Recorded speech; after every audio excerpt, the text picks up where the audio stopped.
100 वर्षांचा विश्वास Bassein Catholic cooperative bank. हे नातं विश्वासाचं. सलग 3 वर्ष महाराष्ट्रातील सर्वोत्कृष्ट बँक पुरस्कार मिळवणारी bank Bassein Catholic cooperative bank. 100 वर्ष प्रगतीची, 100 वर्ष विश्वासाची. Come on, start your saving and growth of your life with Basing Catholic Cooperative Bank. हे नातं विश्वासाचं.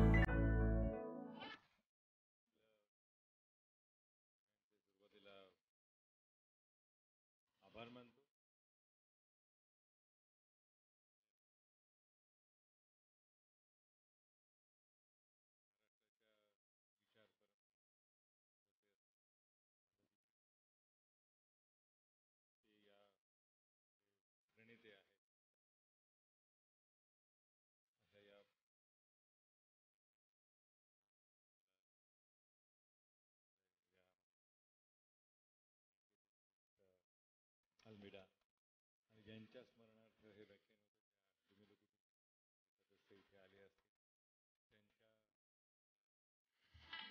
वंदन करतो.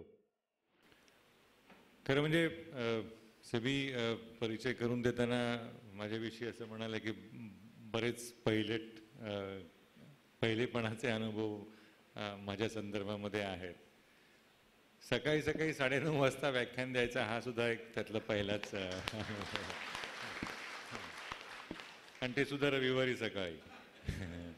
सर्वसाधारणपणे रविवारी सकाळी अनेक घरांमध्ये कुठल्या दिशेला काळी पिशवी घेऊन जायचं अशी चर्चा होत असताना प्रबोधनाच्या कामासाठी व्याख्यानमाला ठेवणं आणि त्याच्यासाठी लोकांनी एवढ्या संख्येने येणं मला वाटतं वसईची श्रीमंती दाखवून देणारी ही बाब आहे.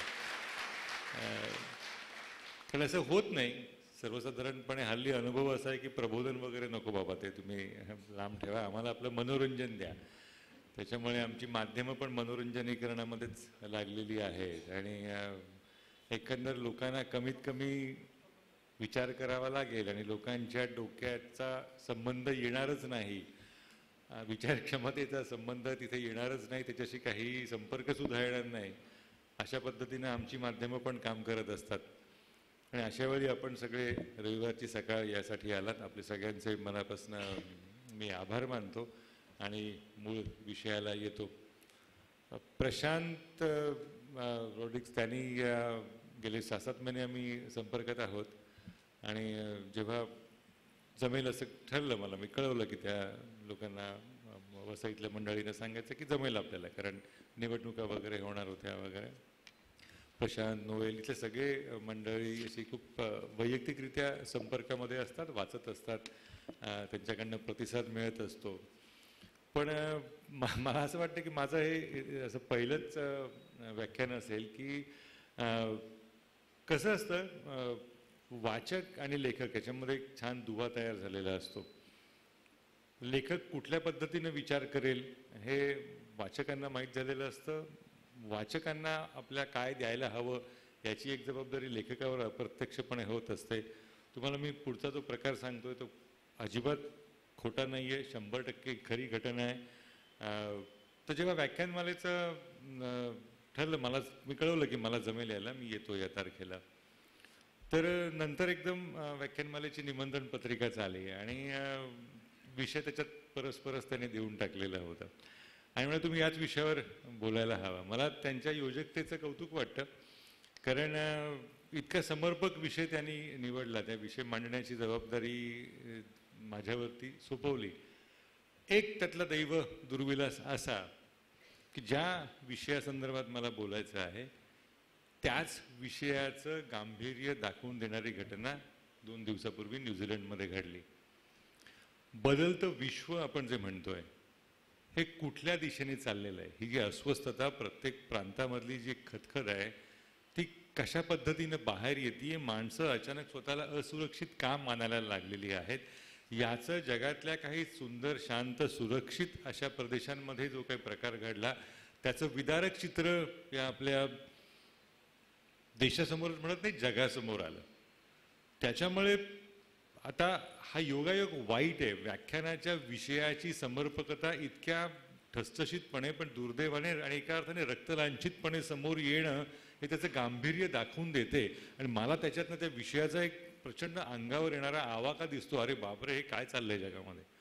आणि हा सगळा हा अस्वस्थ करणारा वर्तमान आहे विश्वाचं. आपल्याला माहिती आहे का ते, आपल्याला कळतंय का ते. माझा असा अनुभव असा आसपास वावरताना की आपल्याला कळत नाही आहे, आपण त्याच्याकडे लक्षच देत नाही आहे. कारण सर्वसाधारणपणे भारतीय मानसिकता अशी की गंभीर काही ते लावून नको घ्यायला आपण डोक्याला. नाटक असेल, सिनेमा असेल, मनोरंजन करा तुम्ही, वेळ आमचा चांगला गेला पाहिजे, डोक्याला त्रास देऊ नका.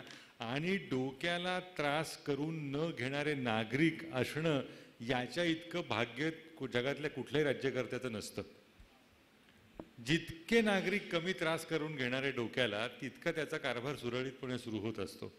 आणि हे आत्ताच होत आहे असं नाही, हे जगाच्या इतिहासापासून हे असंच सुरू होत आलेलं आहे. आणि आपण त्याचा इतका आनंदाने पाठपुरावा करतोय आणि इतके उपकृत पद्धतीनं आपण राज्यकर्त्यांना सुखासमाधानामध्ये नांदू देतोय, कारण आपल्याला विचारच करायचा नाही आहे. म्हणजे हे जेव्हा रोमन साम्राज्य लयाला जात होतं, तर हे सगळ्यांना माहिती असेल, कारण मराठी इतिहास शिकत असताना हे 2-4 वाक्याचा एक प्रश्न असतो की रोमन साम्राज्य लयाला जात असताना काय झालं. तर एक त्याच्यानंतर ठरलेलं वाक्य असतं की नीरो राजा फिडल वाजवत होता. आता मराठी संस्कृतीमध्ये उत्तर देणाऱ्याला फिडल हे वाद्य आहे का नीरो हे वाद्य हे सुद्धा माहिती नसतं. माझ्या वर्गात घडलेला प्रसंग आहे. माझ्या शेजारी बसणाऱ्या माझ्या मित्रानं आता एका मोठ्या कंपनीत तो जनसंपर्क अधिकारी आहे, योग्य त्यांनी निवडलं क्षेत्र. त्यावेळेला त्यांनी असं लिहून ठेवलं होतं की फिडल राजा नीरो वाजवत होता. आणि गमतीचा भाग म्हणजे शिक्षिकेलाही ते चूक कळलं नाही. तर हे रोमन साम्राज्य ज्या वेळेला लयाला जात होतं त्यावेळेला, म्हणजे त्याला कोणाला गंभीरतेने हा इतिहास समजून घेता त्यांनी प्रोफेसर गिबन यांचं पुस्तक वाचावं. 12,000 पानांचा तो चरित्र ग्रंथ आहे, rise and fall of Roman empire नावाचा. त्याच्यात त्यांनी दाखवून दिलेलं आहे की त्या राजाने सांगितलं काय आपल्या प्रधानाला की बाबा रे, तू आता साम्राज्य लयाला जाणार पूर्णपणे, तुम्ही कल्पना करा काय भव्य घटना आहे ती, रोमन साम्राज्य लयाला जाणं, ज्याने ज्याच्यावरती जगावरती राज्य केलं. तर त्यावेळेला त्या प्रधानाला राजाने सांगितलं की असं कर, तू जे काही पैसे शिल्लक आहेत ते घे आणि गावोगाव सर्कशीचे खेळ लाव, जादूचे प्रयोग लाव, नाच गाण्याचे प्रयोग कर, हे सगळं इतक्या मोठ्या प्रमाणावरती कर की जेणेकरून लोकांना विचारच करायची गरज लागली नाही पाहिजे. आपल्या सरकारला असं काहीही न करता आनंदाने विचार न करणारे नागरिक मिळतात आणि ते जगातल्या ठिकठिकाणच्या सरकारांना मिळत असतात. त्याच्यामुळे सरकारांचं आनंदाने चाललेलं असतं, कारण नागरिक विचार करू शकत नाहीत. नागरिकांनी विचार करायला हवा, पण कुठल्या दिशेने जातोय हा इथलंच म्हणत नाही मी, की जगभरातलं सगळं जे काही चाललेलं आहे त्याच्यावरनं त्यासाठी स्वतःच्या पुरतं असे ना एक प्रबोधनाचं एक काम स्वतःपुरतंच आपण करत राहायला हवं आणि हे समजून घ्यायला हवं. कारण हे समजून न घेणं याच्या इतकं पाप दुसरं कुठलंही नाही आहे जगामध्ये. आणि मग ते समजून घ्यायला लागल्यानंतर तुम्हाला कळेल की ज्या वेळेला जगामध्ये उत्कर्षाचा काळ होता त्या उत्कर्षाच्या काळामध्ये आजच्या अस्वस्थतेची बीजं पेरली गेली. म्हणजे मी 1989 सालापासून या इतिहासाला स्पर्श करीन, त्याला तिथपासून आपण त्याचा आढावा घेऊया. त्या वर्षीचं 9/11 या नंतरच्या 9/11 इतकंच महत्त्वाचं आणि मोठं आहे. आपल्याला एकच 9/11 माहिती आहे, 2001 सालच्या सप्टेंबर महिन्यामध्ये जे काही घडलं अमेरिकेमध्ये, वर्ल्ड ट्रेड टॉवर सेंटरचे ते मजले खालती आले, अख्ख्या इमारती खालती आल्या आणि जो काही हिंसाचार झाला तो आपल्याला माहिती आहे. त्याच्या आधी एक 9/11 घडलेलं आहे, आपल्याला माहिती नाही. ते 1989 साली घडलं, 1989. त्या वर्षी ते घडलेलं ते 9/11 आहे. फक्त तिथे तारीख 9 आहे आणि महिना 11वा आहे. सप्टेंबर महिन्यामध्ये तारीख 11वी होती आणि महिना 9वा होता. ते 9/11 का महत्त्वाचं, तर त्या दिवशी जगामध्ये एक प्रचंड मोठा राजकीय सामाजिक भूकंप झाला. बर्लिनची भिंत कोसळली 1989 सालच्या 9/11ला. आणि त्याच्यानंतर जगाचा इतिहास, राजकीय भूगोल बदलायला सुरुवात झाली. कम्युनिझमच्या अंताला सुरुवात झाली. आता कम्युनिझम, साम्यवाद ही विचारधारा म्हणून आवडावी किंवा न आवडावी त्याचा त्याचा प्रश्न आहे. प्रत्येकाने आपापली विचारधारा निवडायची असते. पण त्याच्यानंतर काय घडलं जगामध्ये ते खूप महत्त्वाचं आहे. ते असं की डावी चळवळ पूर्णपणे क्षीण होत गेली. डाव्या चळवळीला जो एक आधार होता, रशियाच्या यशाचा, किती ते सुंदर यश आहे वगैरे सांगितलं जायचं, त्याचा जो आधार होता तो हळूहळू संपत गेला आणि मग एका वेळेला त्याचा परिणाम असा झाला की उजवा विचार हा प्रचंड प्रमाणावरती फोफावत गेला. उजवा विचार हा आर्थिकदृष्ट्या उजवा विचार म्हणतोय, धार्मिक दृष्ट्या उजवा विचार म्हणतोय, सांस्कृतिकदृष्ट्या सुद्धा उजवा विचार म्हणतोय. आणि ज्या वेळेला त्याच्यानंतरच्या कालखंडामध्ये इंग्लंडमध्ये मार्गारेट थॅचर यांचं सरकार आलं, अमेरिकेमध्ये रोनाल्ड रेगन यांचं सरकार आलं, रशियामध्ये मिखाईल गोर्बाचेव यांनी पेरिस्ट्रोइका, ग्लासनोस्ट वगैरे हा सगळा प्रकार सुरू केला. या तिघांच्या रचनेतनं एक जगाची एक वेगळी परिभाषा तयार होत गेली त्या कालखंडामध्ये.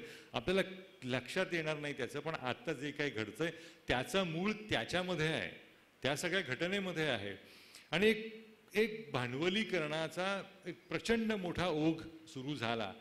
आता सर्वसाधारण मानसिकतेमध्ये भांडवलशाही म्हणजे पाप वगैरे वगैरे हे सहज आपण बोलत असतो, आपल्याला त्यातला तपशील माहिती नसतो, त्याचे संदर्भ माहीत नसतात आणि गांभीर्य नसतं. भांडवलशाही म्हणजे पाप. पण भांडवलशहा कोण नसतो?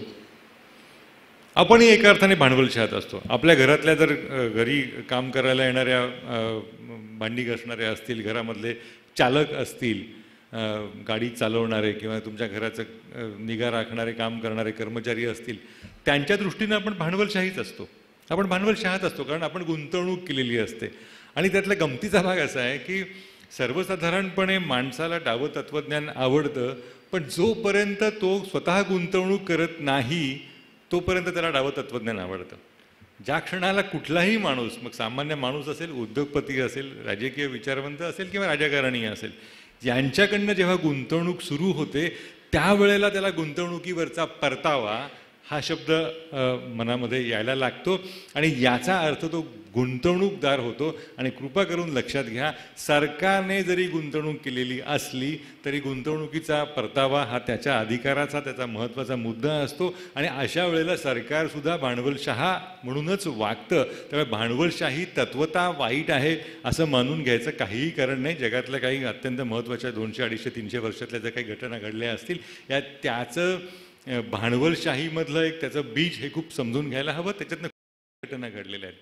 त्यामुळे हे जेव्हा 1989 साली ही रशियाच्या अंताला सुरुवात झाली, 91 साली, आणि मग ते सगळं पुढचं सगळं रामायण रशियामध्ये काय काय घडलं ते आपल्याला माहिती. ते सगळं अचानक उजवीकडनं एक मोठा झोतच्या झोत आला आणि त्या झोताचा एक परिणाम असा की त्याने पूर्णपणे जगाच्या बाजारपेठेची सूत्र हातामध्ये घेतली. आणि आता बाजारपेठ म्हटलं की आपल्या एक परत सांस्कृतिक जाणीवाच्या टोकदार होतात की बाजारपेठ कसं म्हणता आपण वगैरे वगैरे. मी एका सिमेंट कंपनीच्या प्रमुखाकडे गप्पा मारायला गेलो होतो. प्रमुखाच्या कार्यालयामध्ये दुपारी 2:30-3 वाजताची वेळ होती ज्या दिवशी गेलो होतो. नाव सांगत नाही, कोणाला भेटायला गेलो होतो. ते 2003 सालची घटना आहे. आणि इराकवरती अमेरिकेने हल्ला केला मार्च महिन्यामध्ये. हाच कालखंड होता तो. इथे आपण प्रबोधनाची चर्चा करतो त्यावेळेला मार्च महिन्यामध्ये 19 मार्चला मला वाटतं 2003 साली अमेरिकेच्या फौजा या इराकवरती हल्ला करायला गेल्या. त्याची बातमी ज्या वेळेला इथे आली त्यावेळेला आता युद्ध होणार हे कुठल्याही मानवतेच्या भूमिकेतनं विचार केला की काळजी वाढवणारी घटना असेल. अरे बापरे, इथे नरसंहार होणार, विध्वंस होणार, जे काही सगळं शांतपणे चाललेलं आहे ते सगळं उद्ध्वस्त होत जाणार. हा भारतीय एका बहुराष्ट्रीय कंपनीचा प्रमुख अत्यंत आनंदला तो त्या क्षणाला. अरे वाह क्या बात आहे म्हणाला. बापरे, मी एकदम पत्रकारितेच्या नजरेतनं बघायला गेलो. अरे अमेरिका तिथून उठून युद्ध करते, सद्दामचा प्रश्न आहे, इराक बेचिराक होईल, खूप दहन म्हणतात, इराक दहन, या पद्धतीनं संकटाला तोंड द्यावं लागेल. हा खूप खुश झाला. म्हटलं का तुम्हाला आनंद का झाला? सिमेंटला मागणी येईल ना म्हणाला आता. आणि हे तत्वतः आपल्याला पटणार नाही की ती अमानवी अमानुष पद्धतीने माणसं वागतात असं वाटेल, पण कृपा करून जगाचा व्यवहार हा अशाच पद्धतीनं चाललेला आहे. याच्यामध्ये कुठलाही देश किंवा कुठलाही मनुष्यगण हा चांगला आणि वाईट अशी अवस्था नसते. ज्या वेळेला त्याच्यानंतर इराकवरती आर्थिक निर्बंध आले आणि फूड फॉर त्यांची जी मदतीचा जसा काय संयुक्त राष्ट्राचा कार्यक्रम राबवला गेला त्यावेळेला इराकशी चोरटा व्यवहार करणाऱ्यामध्ये भारतसुद्धा होता. त्यामुळे आपण म्हणजे सज्जनांचे अवतार आहोत आणि परदेशातले सगळेच पापी आहेत अशा स्वरूपाचं समजण्याचं कारण नाही. कारण सर्वसाधारणपणे भारतीय नैतिकतेमध्ये स्वतः सोडून प्रत्येकजण दुसरा भ्रष्ट असतो.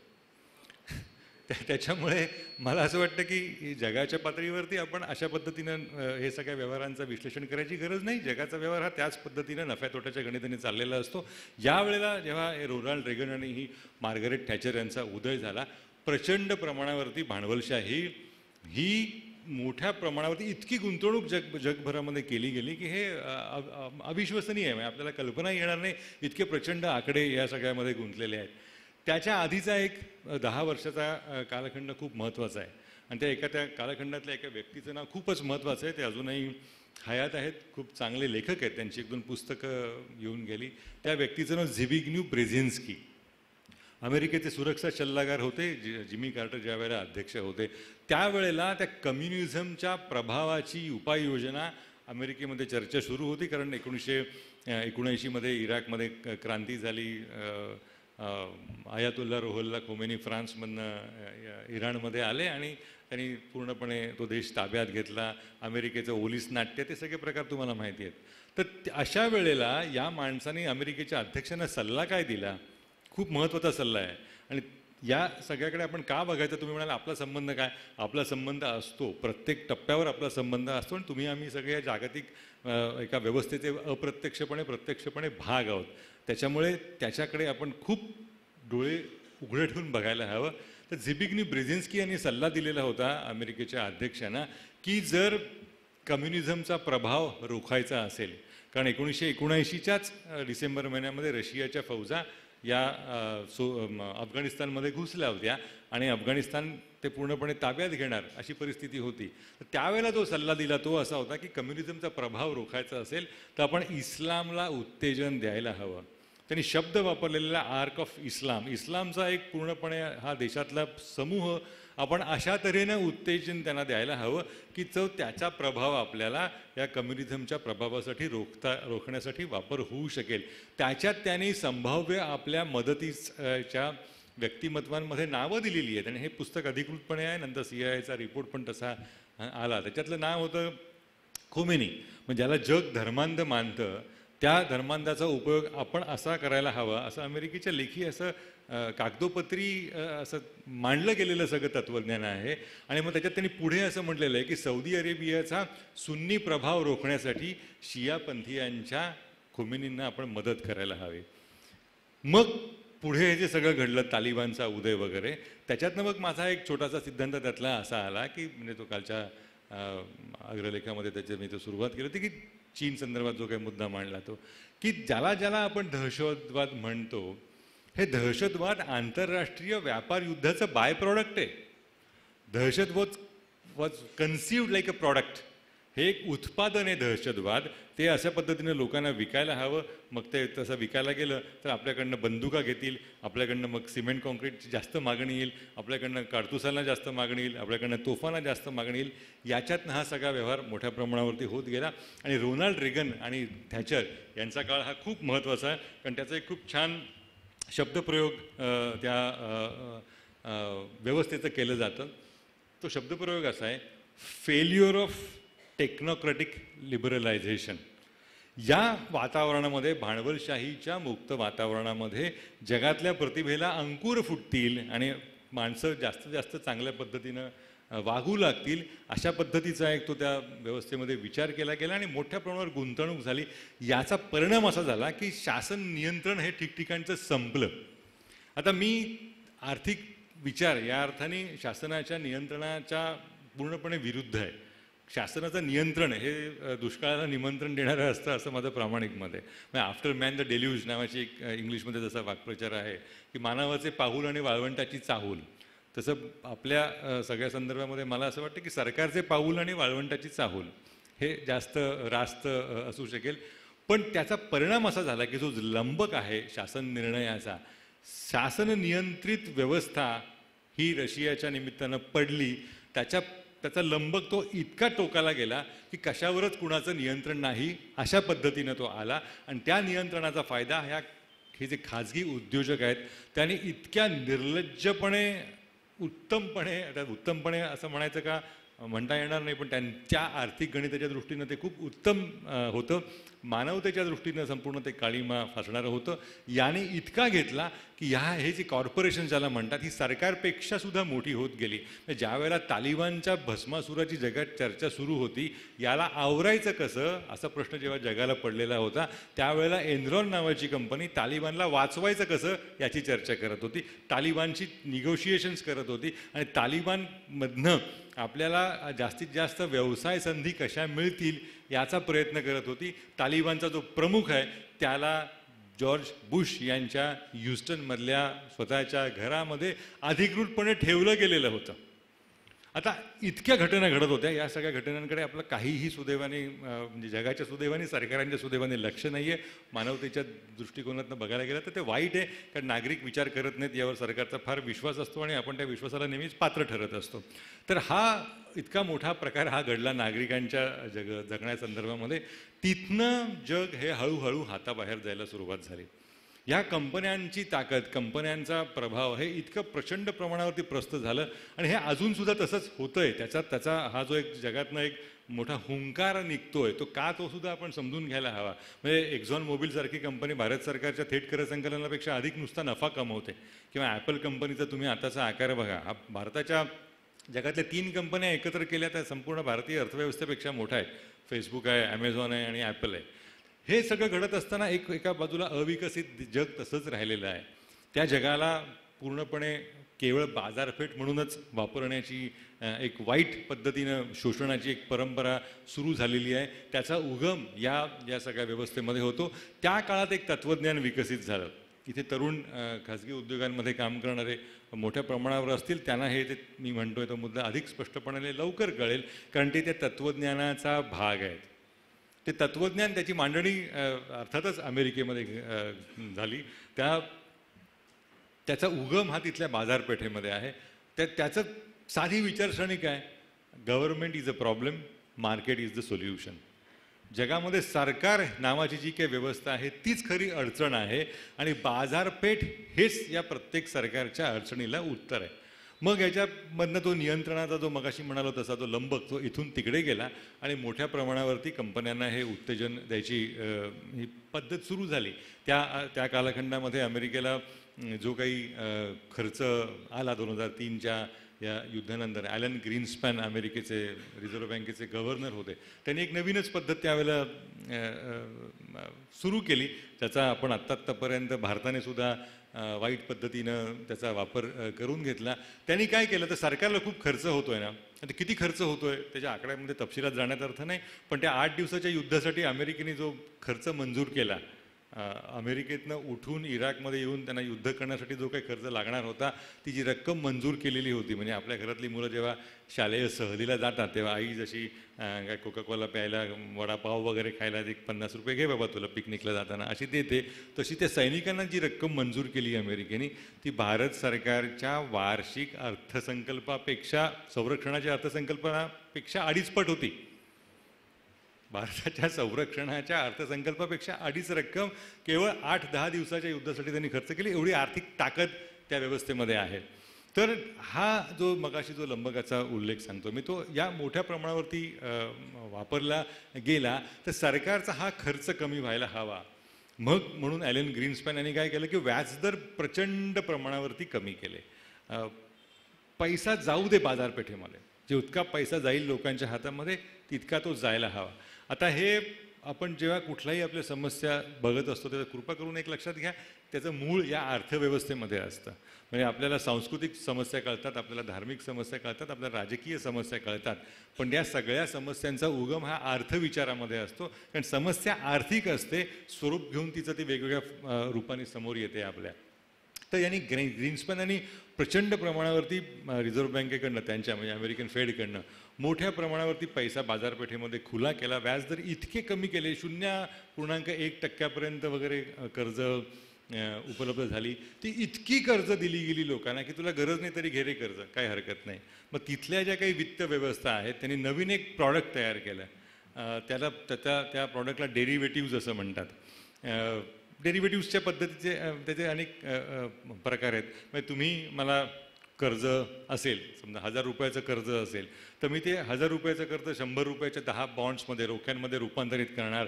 मग मी ते अधिक रुपये तुम्हाला समजा 6% व्याजाने कर्ज दिलं असेल तर 6.2% व्याजाने मी ते आणखी कुणाला तरी देणार, तो आणखी कुणाला तरी देणार. असं एक पैशाचं प्रचंड मोठं एक चक्र या व्यवस्थेमध्ये तयार होतं. हे सगळं खूप मनोरंजन आहे, खूप समजून घेण्यासाठी आवश्यक आहे आणि समजून घेता येतं आणि कृपा करून आपण ते समजून घ्यावं. मराठीमध्ये तशी ती एक म्हणजे अडचण कुठली येते सगळी या विषयाची, की सोपं करून काही सांगायला गेलं ना, किंवा वाक्य मी उलटं म्हणतो, एखाद्या वक्त्याने किंवा एखाद्या लेखकाने अवघड करून काही सांगितलं ना, नक्की विद्वान असणारा तो असं मानायची पद्धत आहे. सोपं करून सांगितलं रे, सांगितलं की काय दम नाही बोया याच्यामध्ये. आणि हे आपल्या इतकं रक्तात भिनलं आहे की एखादा चित्रपटसुद्धा जर आपल्याला कळत नाही ना, आपण म्हणतो आर्ट फिल्म आहे. आज कळलं नाही तर आर्ट फिल्म, कलात्मक सिनेमा आहे. अरे म्हणजे काय कळलं ते जाऊ दे आपल्याला. मग त्याला खरं म्हणजे प्रत्येक चित्रपट हा कलात्मकच असायला हवा, पण कळला नाही तर तो जास्त चांगला, महत्त्वाचा. त्याच्यामुळे हे तशा पद्धतीनं मांडलं जातं. आणि विद्वानांना आपलं जर समजलं तर आपल्याला लोक विद्वान मानणार नाहीत अशी काळजी असल्यामुळे सोपं करून सांगितलं जात नाही. आणि विज्ञान काय म्हणतात त्याला, विद्वान मानावं अशा स्वरूपाची माझी मनीषा नसल्यामुळे आणि बौद्धिक पात्रता नसल्यामुळे मला ती माहिती आहे विद्वान कोणी म्हणणारच नाहीत, म्हणजे त्यांनी सोपं करून सांगावं तरी, या उद्देशाने मी हा प्रयत्न नेहमी करत असतो. तर ही पैशाची एक मोठी साखळी तयार झाली या व्यवस्थेमध्ये. आणि या साखळीचा एक मोठा फायदा प्रचंड वर्गाने घेतला. मग ज्याचं उत्पन्न दिवसाचं 100 रुपयेसुद्धा नसेल, त्याला हजार दिवसाला रुपयांचा हप्ता पडू शकेल अशा पद्धतीची कर्ज दिली गेली. घे तू पैसे, घे मजा कर, पैसे घे मजा कर. त्याच्यात एका तत्वाकडे दुर्लक्ष झालं. ते तत्व अर्थातच आर्थिक पैसा बाजारात किती असावा, ज्याला अर्थशास्त्राशी संबंधित जे कोणी असतील त्यांना मी काय म्हणतो ते पटकन कळेल. गोल्ड स्टँडर्ड नावाचा एक प्रकार होता. 1930च्या आधीपर्यंत तो प्रचलित होता. जेव्हा पहिली बंदी आली 1930 साली, पहिल्या महायुद्धानंतरच्या पुढच्या 14 वर्षांमध्ये, तेव्हा हे गोल्ड स्टँडर्ड बाजूला पडलं. म्हणजे गोल्ड स्टँडर्ड याचा अर्थ काय की ज्या देशामध्ये, अगदी सोपं करून प्रयत्न करतोय, ज्या देशामध्ये जितक्या रकमेचं सोनं आहे, समजा भारत देशामध्ये भारत सरकारच्या मालकीचं सोनं 10,000 रुपयाचंच आहे, तर 10,000 रुपयेच छापायचे. कारण तुमच्या चलनाची किंमत ही त्या तुमच्या सोन्याच्या साठ्याशी निगडीत असायला हवी. पण त्या तत्वाला सगळ्यांनीच तिलांजली दिली. अमेरिकेनेच पहिल्यांदा ती तिलांजली देऊन टाकली. आणि मग पैसे कितीही का असे ना, आम्ही नोटा जास्त छापायला तयार आहोत अशी एक व्यवस्था तयार झाली. मग आपण सगळेच त्या व्यवस्थेचे बळी पडलो, फायदा घेतला, तोटा झाला, त्याचा जे काही झालं ते झालं. तर हा एक पैशाचा प्रचंड मोठा प्रवाह इतका बाजारामध्ये फिरला, त्याचा परिणाम कसा होत असतो की पैशाचं चक्र जोपर्यंत ते चालतंय ना, तोपर्यंत सगळं सुरळीत असतं. एकदा त्या चक्रामधल्या छोट्या असेल किंवा मोठ्यातल्या मोठ्या असेल, एखाद्या घटकाने ज्या वेळेला त्या हप्त्याला परत करायची जेव्हा वेळ येते तेव्हा दिरंगाई करायला सुरुवात केली तर अख्खा संपूर्ण वरचा मनोरा कोसळतो. हा अमेरिकेमध्ये कोसळला, ज्याला 2008चा फायनान्शियल क्रायसिस असं आपण सगळे शब्दप्रयोग वापरतो, त्याचा फटका आपल्याला बसला, सगळ्या जागतिक अर्थव्यवस्थेला बसला. तर त्याचा एक गमतीचा भाग असा की पैसा हा इतका मोठा व्यवस्थेमध्ये गेला. मग फोरक्लोजर्स वगैरे सुरू झाली. मग काही का असे ना, तुम्ही पैसे देऊन टाका, जेवढे आहेत तेवढे द्या, पण कर्जाचं खातं मिटवा, हा एक त्यातला मोठा प्रवाह तयार झाला. आणि अनेकांना फटका बसला. सरकारांचं जे काय व्हायचं ते झालं. मग त्याच्यानंतर अर्थव्यवस्थेवरती पुन्हा एकदा अर्थव्यवस्थेचा लंबक इकडून तिकडे गेला, मग नियंत्रणाकडे गेला. अमेरिकेच्या अर्थव्यवस्थेचा लंबक हा नियंत्रणाकडे गेला. पैसा कमी करायला सुरुवात केली. बाजारपेठेत जे काही चलन खुळखुळतं ज्याला म्हणतात, तुमच्या खिशामध्ये, माझ्या खिशामध्ये, अख्ख्या इथल्या नागरिकांच्या खिशामध्ये जी काही एक उत्पन्नाचा जो आकार असेल ते पैसे कमी करत जायचे. म्हणजे मग काय करायचं, तर व्याजदर वाढवायचे. व्याजदर मिळालं की माणसं पैसे कमी खर्च करतात. उद्योग असेल, घर असेल, वाहन असेल, त्याच्यासाठी कर्ज कमी घेतात कारण व्याजदर फार महाग आहेत वगैरे वगैरे. आता आपली गंमत कशी आहे, म्हणजे अर्थविषयक जेव्हा मी व्याख्यानाला तिथे जातो तेव्हा लोकांना हा मुद्दा पटत नाही, कळत नाही, त्यांना समजून घ्यायचा नसतो. व्याजदर खूप स्वस्त असायला हवेत असं त्यांना वाटत असतं. बँकेचे अधिकारी गेले, त्यांना हा मुद्दा ऐकायला आवडला असता खरं म्हणजे. मग त्यातल्या लोकांची गंमत कशी असते, घर कर्जाला अरे काय 5-6% कमीत कमी व्याज असायला हवं त्याच्यामध्ये. आणि त्याचाच पुढचा भाग म्हणून त्यांना प्रश्न विचारा, मग तुम्ही बँकेमध्ये FD ठेवली तर त्याला 12-14% असायला हवं. मला व्याज बँकेने भरपूर द्यावं, कर्ज मात्र स्वस्तातल्या स्वस्तात द्यावं असं असू शकत नाही. चांगल्या कुठल्याही अर्थव्यवस्थेमध्ये हा फरक 2% असायला हवा, त्याच्या पलीकडे जाता कामा नये. आपल्याकडे तो प्रचंड असतो, कारण कर्ज बुडवणाऱ्यांचं प्रमाण इतकं प्रचंड आहे की ते देणारे आहेत प्रामाणिकपणे, त्यांना पिळवटून त्यांच्याकडनं पैसा काढावाच लागतो. काय करणार, म्हणजे बँका तरी काय करणार. आणि त्याच्यातला एक मोठा वर्ग हा तर जो ज्याला सॅलरीड क्लास म्हणतात, पगारदार असतं, त्या वर्गाची परत एक गंमत आहे. तो परत वेगळी भाषा वापरत असतो. कारण का, तो सतत कुठल्याही चर्चेमध्ये आमच्यासारखे प्रामाणिक करदाते वगैरे असा शब्द वापरतो. पण ही व्यवस्थाच अशी आहे, नोकरधंदा करणाऱ्या माणसाला तो बाय डिफॉल्ट प्रामाणिक करदाता असतो, कारण कर चुकवायची संधीच नसते. लक्षात आलं ना? म्हणजे वेगळ्या अर्थाने गवा बेहरे नावाच्या एका लेखकाने, तरुण पिढीला हे माहिती नसतील, जेव्हा त्यांच्यावरती मधु दंडवत्यांनी चारित्र्यहीनतेचा आरोप केला, तेव्हा गवा बेहरेने दिलेलं उत्तर महाराष्ट्राच्या राजकीय लिखाणामध्ये एक मैलाचा दगड बनलेला आहे. ते गवा बेहरे त्यांना असं म्हणाले की बराचसा आपला मानव समूह हा सुसंधी अभावी चारित्र्यवान असतो. आता हे धक्कादायक वाक्य आहे. आर्थिकदृष्ट्या तुम्ही जर विचार करायला गेलात तर बराचसा नोकरदार वर्ग हा बाय डिफॉल्ट प्रामाणिक करदाता असतो, कारण पगारातनंच इन्कम टॅक्स जातो. त्याच्यामुळे त्या वर्गाला काही कर वाचवायची संधीच नसते. तर हा ज्यावेळेला मुद्दा अमेरिकेच्या संदर्भामध्ये आला, मग त्यावेळेला त्यांनी पुन्हा एक वेगळा मार्ग काढला, त्याला QEs म्हणतात, क्वांटिटेटिव्ह इझिंग. दर 3 महिन्याला थोडे पैसे बाजारातनं द्यायचे, मग ते काढत घ्यायचे, कारण लोकांना एकदम व्याजदर कमी दर जी होते त्याच्यातनं फटका त्याचा बसायला नको. हा अर्थव्यवस्थेचा एक महत्त्वाचा मुद्दा. त्याचा परिणाम राजकीय सामाजिक होत गेला. आपल्याला लक्षात येत नाही, आपल्या प्रत्येक कृतीचा, प्रत्येक घटनेचा अर्थ, त्याची मुळं ही अर्थविषयाशी संबंधित असतात. मग तुमचा एखाद्या प्रकल्पाला होणारा विरोध असो, एखादं राजकीय आंदोलन असो, हे त्याचं मूळ हे नेहमी अर्थविचारात असतं, असं मला प्रामाणिकपणे वाटतं. तर याच्यामध्ये झालं काय ते खूपच महत्त्वाचं आहे. आधी मुळात जग हे असमान होतंच. म्हणजे जागतिक पातळीवर बोलताना सर्वजण जागतिक समानता असायला हवी वगैरे म्हणतात, पण जेव्हा पहिलं महायुद्ध संपलं तेव्हा आता जी काही जागतिक व्यवस्था जन्माला आली, ज्याला म्हणजे वर्ल्ड ऑर्डर म्हणतात, तीच असमान आहे ना. ती कशी असमान आहे त्याच्यासाठी तुम्हाला एक अगदी पटेल असं पटकन उदाहरण देतो. मुळात हे जगाची व्यवस्थाच असमान आहे.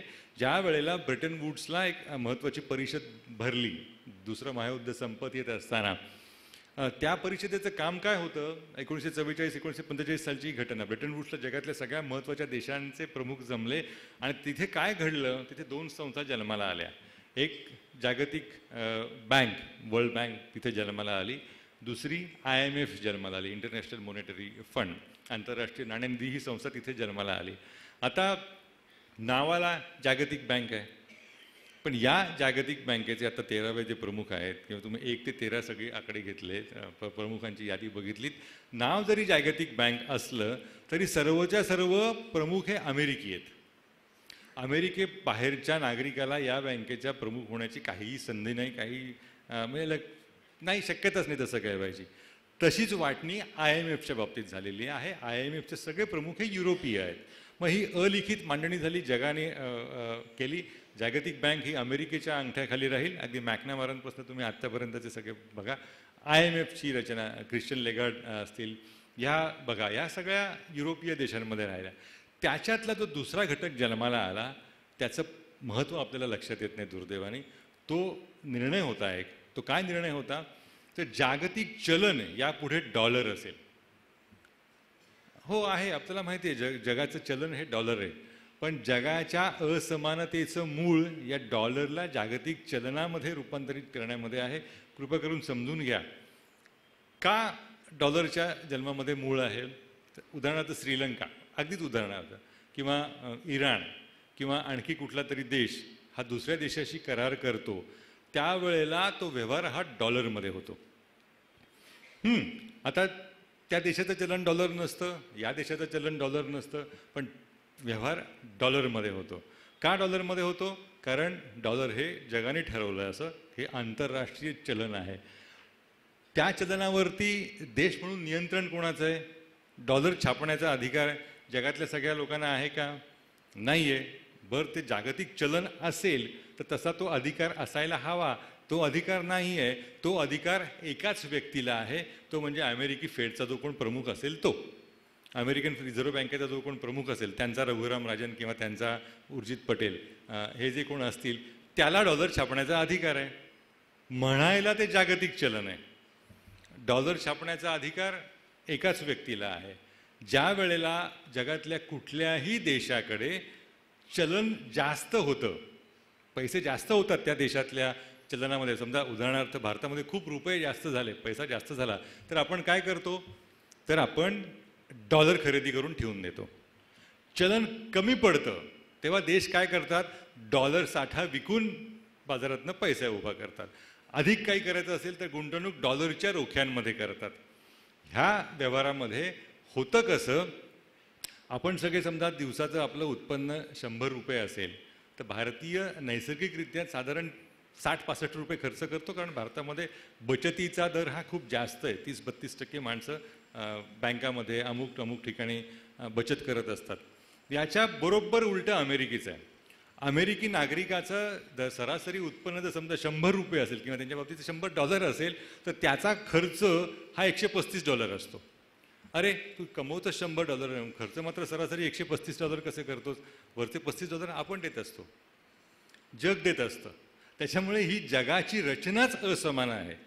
त्या असमान रचनेचा फायदा किंवा तोटा जो काय असेल तो असेल त्याच्यामध्ये आपण शिरूया. हा आत्तापर्यंत अनेकांच्या लक्षातच आला नाही. कारण का, तर काहीही करा तुम्ही डॉलरचंच भलं होतं, काहीही नका करू डॉलरचंच भलं होतं. ही जी रचना आहे त्याच्यामुळे अमेरिकेला पूर्णपणे बाजारपेठेवर एक नियंत्रण ठेवता आलं, जागतिक बाजारपेठेवर नियंत्रण ठेवता आलं. आता मग याला पर्याय म्हणून मग युरोपीय देशांनी ठरवलं की आपलं स्वतःचं चलन असायला हवं. अमेरिकेचा डॉलर होऊ शकतो तर युरो का नाही होऊ शकत, म्हणून 1949 साली पहिल्यांदा युरोची कल्पना जन्माला आली. युरो जन्माला असतापर्यंत 1990 साल उजाडलेलं होतं. आता त्याचा म्हणजे विसंवाद कसा, तर 26-27 देश आता त्या युरोमध्ये सहभागी आहेत. त्या युरोमधल्या सहभागी देशांना, ग्रीसला गेल्या वर्षी वाटलं आपण त्याच्यामधनं बाहेर पडायला हवं, स्पेनला आता वाटतंय आपण युरोमधनं बाहेर पडायला हवं, पोर्तुगालला वाटतंय आपण बाहेर पडायला हवं, कारण या युरोमध्ये राहून आपलं काही भलं नाही आहे. अमेरिकेमध्ये 50 राज्य आहेत, 50 राज्यांपैकी एकाही राज्याला कधी वाटलं नाही आपण बाहेर पडावं अमेरिकेमधनं, कारण देश म्हणून तो एक त्या डॉलरनी बांधला गेलेला आहे. युरो म्हणून या युरोपीय संस्कृतीला बांधता आलेलं नाही. याचं कारण काय, आपण सगळे सामाजिक पद्धतीने विचार करू, सामाजिक कारणं आहेत. Come on, start your saving and growth of your life with Basing Catholic Cooperative Bank. हे नातं विश्वासाचं. सलग 3 वर्ष महाराष्ट्रातील सर्वोत्कृष्ट बँक पुरस्कार मिळवणारी bank Bassein Catholic cooperative bank. 100 वर्ष प्रगतीची, 100 वर्ष विश्वासाची. 100 वर्षांचा विश्वास, बसिंग कॅथलिक कोऑपरेटिव्ह बँक. हे नातं विश्वासाचं. ग्रीसची संस्कृती, जर्मनीची संस्कृती, मूळ कारण हे आर्थिक आहे. कारण फेडला जेव्हा समस्या निर्माण होते त्यावेळे फेडच्या प्रमुखाला किंवा अमेरिकेच्या अर्थव्यवस्थेच्या, ज्याला ट्रेजरी सेक्रेटरी म्हणतात, त्या ट्रेजरी सेक्रेटरीला त्याला स्वतःच्या देशाचं चलन छापण्याची मुभा असते, त्याचा स्वतःचा डॉलरवर नियंत्रण असतं. जे त्या देशाचं चलन आहे तसं नियंत्रण युरोपीय देशांमध्ये कुठल्याच देशाला नाही आहे. कारण त्याच्यातनं एक युरोपियन बँक नावाचा एक प्रकार जन्माला आला.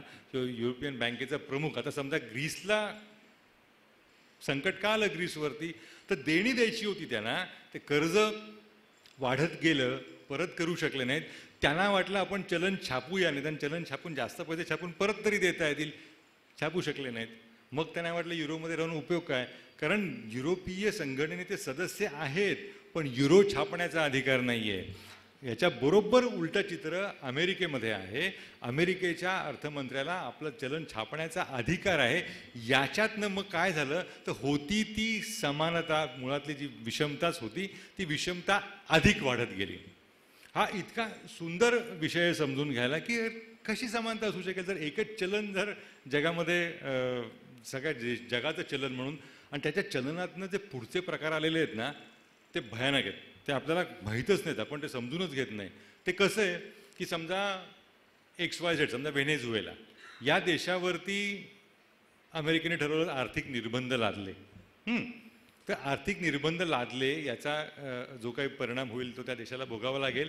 त्याचा परिणाम जगाला कसा भोगावा लागतो, तर त्यानंतर त्या देशाशी दुसरी कुठलीही व्यक्ती, कंपनी किंवा सरकार डॉलरमध्ये व्यवहार करू शकत नाही. आणि जेव्हा तुम्ही व्यवहार करायला जाता तेव्हा अमेरिकी कायद्याचा भंग ठरतो. अमेरिकी कायदा तुम्हाला तुमच्या देशामध्ये येऊन सुद्धा अडकवू शकतो. आपण सगळ्यांनी 26/11 बघितलं, ताज आणि ओबेरॉयमध्ये जे काही घडलं, त्यातल्या जो कोण आरोपी होता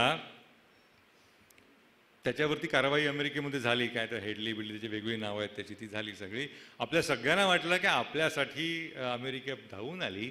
अमेरिकेने त्या दहशतवादाला, त्याचा जो काही मास्टर माइंड किंवा जो काही सूत्रधार होता त्याच्यावरती कारवाई केली नाही. त्याच्यावरती कारवाई यासाठी केलेली नाही, त्याने अमेरिकन हितसंबंधांना बाधा आणली यासाठी कारवाई केलेली आहे. हा मुद्दा फार महत्त्वाचा आहे, कारण आपल्या काही कंपन्यांना तशी कारवाई त्याला सामोरं जावं लागलं. पोल वॉल्कर कमिटीचा रिपोर्ट अनेकांना माहिती असेल. त्याच्यामध्ये जे काही व्यवहार झाले, त्याच्यानंतर जे काही अमेरिकन सरकारने कृती केली, त्याचा परिणाम असा झालेला आहे की जगामध्ये असलेला मुळातला असंतोष हा अधिक प्रमाणात वाढला. एक विद्वेषाचा वणवा तयार झाला.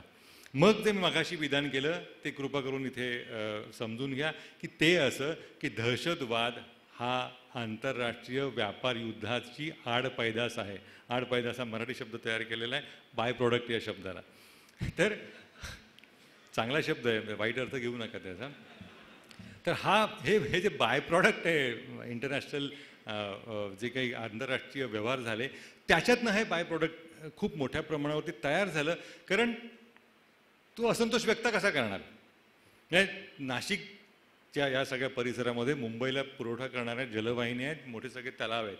तिथनं सगळं पाणी तुम्ही मुंबईला नेताय, पण तिथल्या शेजारच्या गावातल्या महिलेला 4 मैल पाण्यासाठी चालावं लागतं आणि उन्हामधनं हंडे घेऊन डोक्यावरनं यावं लागतं. तर त्याचा राग म्हणून त्या महिलेने समजा किंवा त्या महिलेच्या मुलानं किंवा महिलेच्या नवऱ्यानं मुंबईच्या पाणी कंपनीच्या लोकांना 4 दगड मारले. त्याला आपण दहशतवाद म्हणू का?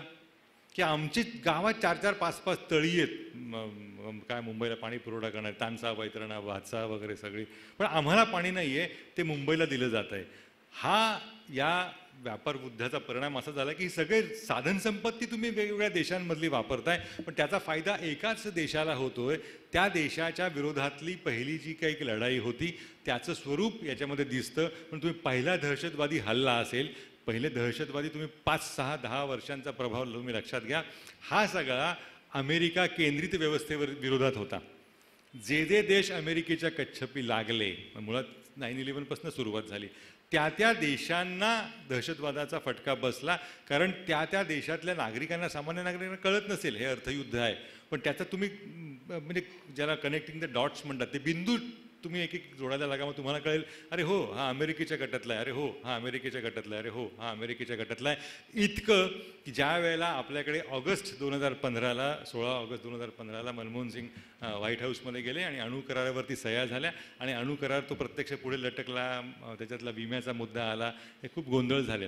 हे सगळं होस्तपर्यंत सप्टेंबर 2008 उजाडलं. 2005ला हे गेलेले होते. 2004ला सत्ता आल्यानंतरचं पहिलं काम त्यांचं मोठं अणुकराराचं होतं. तर त्याच्यानंतर जो काही एक उद्वेग आला, म्हणजे माझ्या त्या अधर्मयुद्ध नावाच्या पुस्तकाची सुरुवातच ह्या प्रकरणानं होते की त्यावेळेला मी सहज या सगळ्या मित्रमंडळींशी बोलताना असं म्हणालो की अरे आता भारताला दहशतवादाचा काहीतरी भयंकर मोठा फटका बसणार, अमेरिकेबरोबर आपला अणुकरार झालेला आहे. अनेकांना कळलं नाही काही बोलतो हा वगैरे वगैरे. सर्वसाधारणपणे पत्रकारिता क्षेत्रातली माणसं काही बोलण्यासाठी प्रसिद्ध असतात. अनेकांना तसं वाटलं काही म्हणतो अरे आपण अमेरिकेबरोबर अणुकरार केला, त्याचा दहशतवादाशी काय संबंध. 2 महिन्यानंतर आपल्याला नोव्हेंबर महिन्यामध्ये मुंबईमध्ये हे सगळं 26/11 घडलं. त्याच्यानंतर ते काय झालं त्याविषयी तपशिलात जाण्याची गरज नाही. मुद्दा असा की ते बाय प्रोडक्ट हे प्रत्येकाने त्या देशामध्ये वापरलं. मूळची विषमता प्रचंड प्रमाणावरती दुभंगली, इतक्या प्रमाणावरती झाली आपल्याला खरंच कल्पना नाही. आपण इजिप्तमध्ये जातो, तुम्ही सहज फिरायला जेव्हा जाता तर थोडंसं इजिप्तच्या पुढे जा. नाईल धरणाने इजिप्त किती सुपीक बनलेलं आहे, किती प्रचंड सुंदर नाईल धरणाचा फायदा इजिप्तला झालेला आहे. आणखी तुम्ही खालती गेला तर तुम्हाला कळेल की त्या नाईल धरणामुळे, नाईल धरणावरती ते इजिप्तमध्ये ते धरण बांधलं गेलं नाईलच्या तिथे, त्याच्या खालच्या भागात इथिओपिया आणि अन्य देश येतात. त्यांना पाणी दिलं जात नाही आहे. त्या पाण्यावरती त्यांना कुठलाही वाटा नाही, कारण इजिप्तने एवढं मोठं ते काम करून ठेवलं की खालती दुष्काळीच भाग सगळा तयार झालेला आहे. तर या विषमतेचा एक उद्रेक आणखी एका या सगळ्यामध्ये झाला. त्याला तिसरा घटक इथे कामी येतो, त्याला धर्माची जोड मिळाली. ज्याला आपण धार्मिक अतिरेक म्हणतो, हा धर्म नंतर आला. मुळात हा अतिरेक हा आर्थिक परिणाम म्हणून सुरू झाला, तो त्याला धर्माची जोड मिळाली. कारण काही योगायोगाने असेल, या सगळ्या बहुराष्ट्रीय कंपन्या एका विशिष्ट धर्मपंथ धर्मविचाराशी संबंधित होत्या. त्याला विरोध करणारा नावाचा दहशतवाद नावाचा जो काही सुरू झाला, हा एका विशिष्ट धर्माचा होता. आपण सरसकटपणे म्हणायला लागलो की अमुक अमुक धर्मीय म्हणजे दहशतवादीच असतात, कारण त्याचं आर्थिक आहे. कृपा करून समजावून घ्या, आणि ते खूप समजून घेणं आवश्यक आहे, कारण याचा परिणाम असा झालेला आहे. तिथे हा तिसरा मुद्दा जास्त मला असं वाटतं की महत्त्वाचा आहे. सध्याच्या आजच्या विषयाच्या अनुषंगाने आपण तिथे अधिक गांभीर्याने त्याचा विचार करू शकतो. सरसकटपणे आपण विचार करतो की अरे, जगात उजव्यांचं प्रमाण प्रचंड वाढलेलं आहे. एकतर त्याची सुरुवात आपल्याला लक्षात घ्यायला हवी. 1989 साल 91 साल मी तो सांगितलं, जर्मनीचा बर्लिन वॉल पडली, कम्युनिझमचा पराभव. डावा विचार हा इतका पराभूत होत गेला की मग त्याच्यातनं हा अर्थविचाराचा लंबक हा उजवीकडे गेला. त्याच्यातनं उजव्या अर्थविचाराचा एक इतका प्रवाह मोठ्या प्रमाणावरती देशादेशांमध्ये संस्कृतीमध्ये मजबूत होत गेला की त्याच्यातनं उजवा धर्मविचार प्रबळ होत गेला. आज जगातल्या युरोपपासून तर तुम्ही सुरुवात केलीत, 26-27 देश आहेत युरोपमध्ये. खोटं वाटेल, जवळपास 13 देशांमध्ये म्हणजे 50% देशांमध्ये, त्याच्यामध्ये बेल्जियम आहे, ज्याच्यामध्ये ऑस्ट्रिया आहे, की काही जागतिक महासत्तेचं केंद्र होतं ते, त्या ऑस्ट्रियामध्ये, नेदरलँड सारख्या छोट्या अशा अतिशय सुंदर देशामध्ये, इंग्लंडसारख्या देशामध्ये, फ्रान्ससारख्या देशामध्ये, ज्यांनी फ्रेंच राज्यक्रांतीच्या माध्यमातून जगाला आधुनिक विचार दिला आणि स्वातंत्र्य समता बंधुता ही तत्त्व जन्माला आली, त्या देशामध्ये प्रचंड कडवा धर्मविचार प्रबळ झालेला आहे. मेरी लिपेनसारखी राजकारणी व्यक्ती अध्यक्ष होते की काय, अशी परिस्थिती तयार झालेली आहे. जर्मनीसारख्या देशामध्ये पुन्हा नाझीवाद उफाळून येतोय. हे भयानक आहे. अमेरिका खंडामध्ये गेलात, व्हेनेझुएलाचा एक मोठं उदाहरण आहे. ब्राझीलमध्ये काय घडलं ते बघा. डेल्मा रुसफचा राजीनामा झाला भ्रष्टाचाराने, आता अध्यक्षपदी आलेली व्यक्ती कडव्या उजव्या विचाराने, अतिशय टोकाच्या उजव्या विचाराने प्रेरित आहेत. हे जगामध्ये नव्हतं, कारण का डाव्या उजव्याचा एक छान समतोल सामाजिक सांस्कृतिक वातावरणामध्ये होता. डाव्यांचा वैचारिक पराभव होत गेला, तसतसं उजवा अर्थविचार रुजला, त्याच्यातनं हा धर्मविचार पुढे आला. त्यातला एक महत्त्वाचा मुद्दा हा आपल्या संदर्भात सुद्धा घडत गेला, ज्याला सर्वसाधारणपणे हल्ली ती शिवीच आहे सध्याच्या वातावरणामध्ये, पुरोगामी ज्याला म्हणून म्हटलं जातं. त्या पुरोगामी वर्गाच्या आंधळ्या विचारनिष्ठेमुळे प्रतिगामींना प्रचंड उत्तेजन मिळालं, हे आपण मान्य करायला हवं. म्हणजे मला आठवतं, मी ज्या वेळेला पत्रकारितेमध्ये आलो 84-85 साल 86 साली जेव्हा मुंबईमध्ये आलो, त्यावेळेला 2-3 गटात विभागणी झालेली असायची. म्हणजे शबनम झोळी गळ्यामध्ये घेतलेले, कुर्ता घातलेले वगैरे, हे सगळे चळवळीतले डावे, समाजवादी वगैरे वगैरे वगैरे. आणि दुसरा कोण वर्ग असेल तो संघीय, हा संघवाला आहे बरं का, किंवा हा डावा उजवा आहे बरं का. अशा पद्धतीनं हे पत्रकारितेमध्ये सामाजिक क्षेत्रामध्ये सुद्धा अशीच विभागणी त्यावेळेला झालेली होती. मधल्या कालखंडांमध्ये हा समाजवाद किंवा हा सरकारी मुद्दा वगैरे हा सगळा दुर्दैवाने बाजूला पडला. मुक्त अर्थव्यवस्थेचा पुढाकार आपण सुरू केला. या मुक्त अर्थव्यवस्थेचा त्यातनं पुरस्कार सुरू केला गेला. ही जगातली फार उत्तम, अत्यंत नामांकित अशी 9 विद्यापीठं होती. का ती महत्त्वाची आहेत? इथे बसलेल्या प्रत्येक तरुणाला त्या कुठल्या तरी या 9 पैकी एका तरी विद्यापीठामध्ये आपल्याला आयुष्यातला काही काळ घालवायला मिळावा असं वाटायलाच हवं. म्हणजे वाटत असेलच, वाटत नसेल तर काहीतरी अडचण आहे असं समजा त्याच्या. मग त्याच्यामध्ये व्हॉर्टन आहे, त्याच्यामध्ये स्टॅनफर्ड आहे, त्याच्यामध्ये हॉर्वर्ड आहे, त्याच्यामध्ये येल युनिव्हर्सिटी आहे, कॅलिफोर्नियाचा कॅम्पस आहे, तिथं इंटरनेट जन्माला आलं 1989च्या आसपास. टिम बर्नर्स-ली नावाच्या व्यक्तीने त्याचा शोध लावला. ही विद्यापीठांची नावं का घेतोय मी? हीच विद्यापीठं गेले 10 दिवस अमेरिकेमध्ये पूर्णपणे चर्चेत आहेत आणि या विद्यापीठांचं काय करायचं हा प्रश्न तिथल्या सरकारला पडला आहे. कारण या विद्यापीठांमध्ये भारतातलं विद्यापीठ असावं अशा स्वरूपाचा मोठा गैरव्यवहार आढळला. पैसे देऊन प्रवेश घेणं हा अमेरिकेमध्ये मुद्दा नाही आहे, कारण तुम्हाला चांगलं शिक्षण हवं आहे, पैसे द्या तुम्ही, त्याच्यात गैरमुद्दा नाही आहे. पण तरीसुद्धा तुमच्याकडे किमान गुणवत्ता असायला हवी अशा स्वरूपाची तिथली मांडणी होती. मी हे सगळं का सांगतोय तर ज्या भागामध्ये, ज्या विश्वाच्या केंद्रामध्ये सरकारी नियंत्रण नको याचा पुरस्कार केला गेला, त्याच विश्वाच्या केंद्रामध्ये पूर्णपणे सरकारचं नियंत्रण नको अशी व्यवस्था अनागोंदीला जन्म देते असं वाटायला लागलंय. त्याच्यामध्ये ही 9 विद्यापीठ आहेत. 9च्या 9 विद्यापीठं अमेरिकेतल्या शैक्षणिक घोटाळ्यात गेले 10 दिवस प्रचंड गाजतायत आणि त्याचा अमेरिकेची ज्युडिशियल सिस्टीमने त्याची चौकशी वगैरे सुरू केली. काय त्यांनी केलं ते वर्णन तुम्हाला सांगितलं तर ही कुठली तरी भारतातली विद्यापीठं किंवा महाराष्ट्रातले शिक्षण सम्राटांची पापं आहेत असं तुम्हाला वाटेल.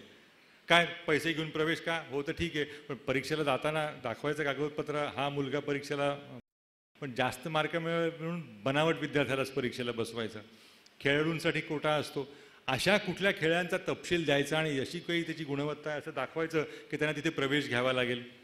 तिसरा मुद्दा, हा परीक्षेला बसलेला हा मानसिकदृष्ट्या गतिमंद आहे म्हणून त्याला परीक्षेला अधिक वेळ मिळावा म्हणून ती व्यवस्था करायची आणि परीक्षकाशी साटेलोटक लावायचं आणि त्याच्यातनं कॉपी ज्याला म्हणतात आपण अशा पद्धतीनं व्यवस्था करायची. हे बिहारमध्ये घडतं असं तुम्हाला वाटेल. हे सगळे प्रकार अमेरिकेतल्या विद्यापीठांमध्ये घडलेले आहेत.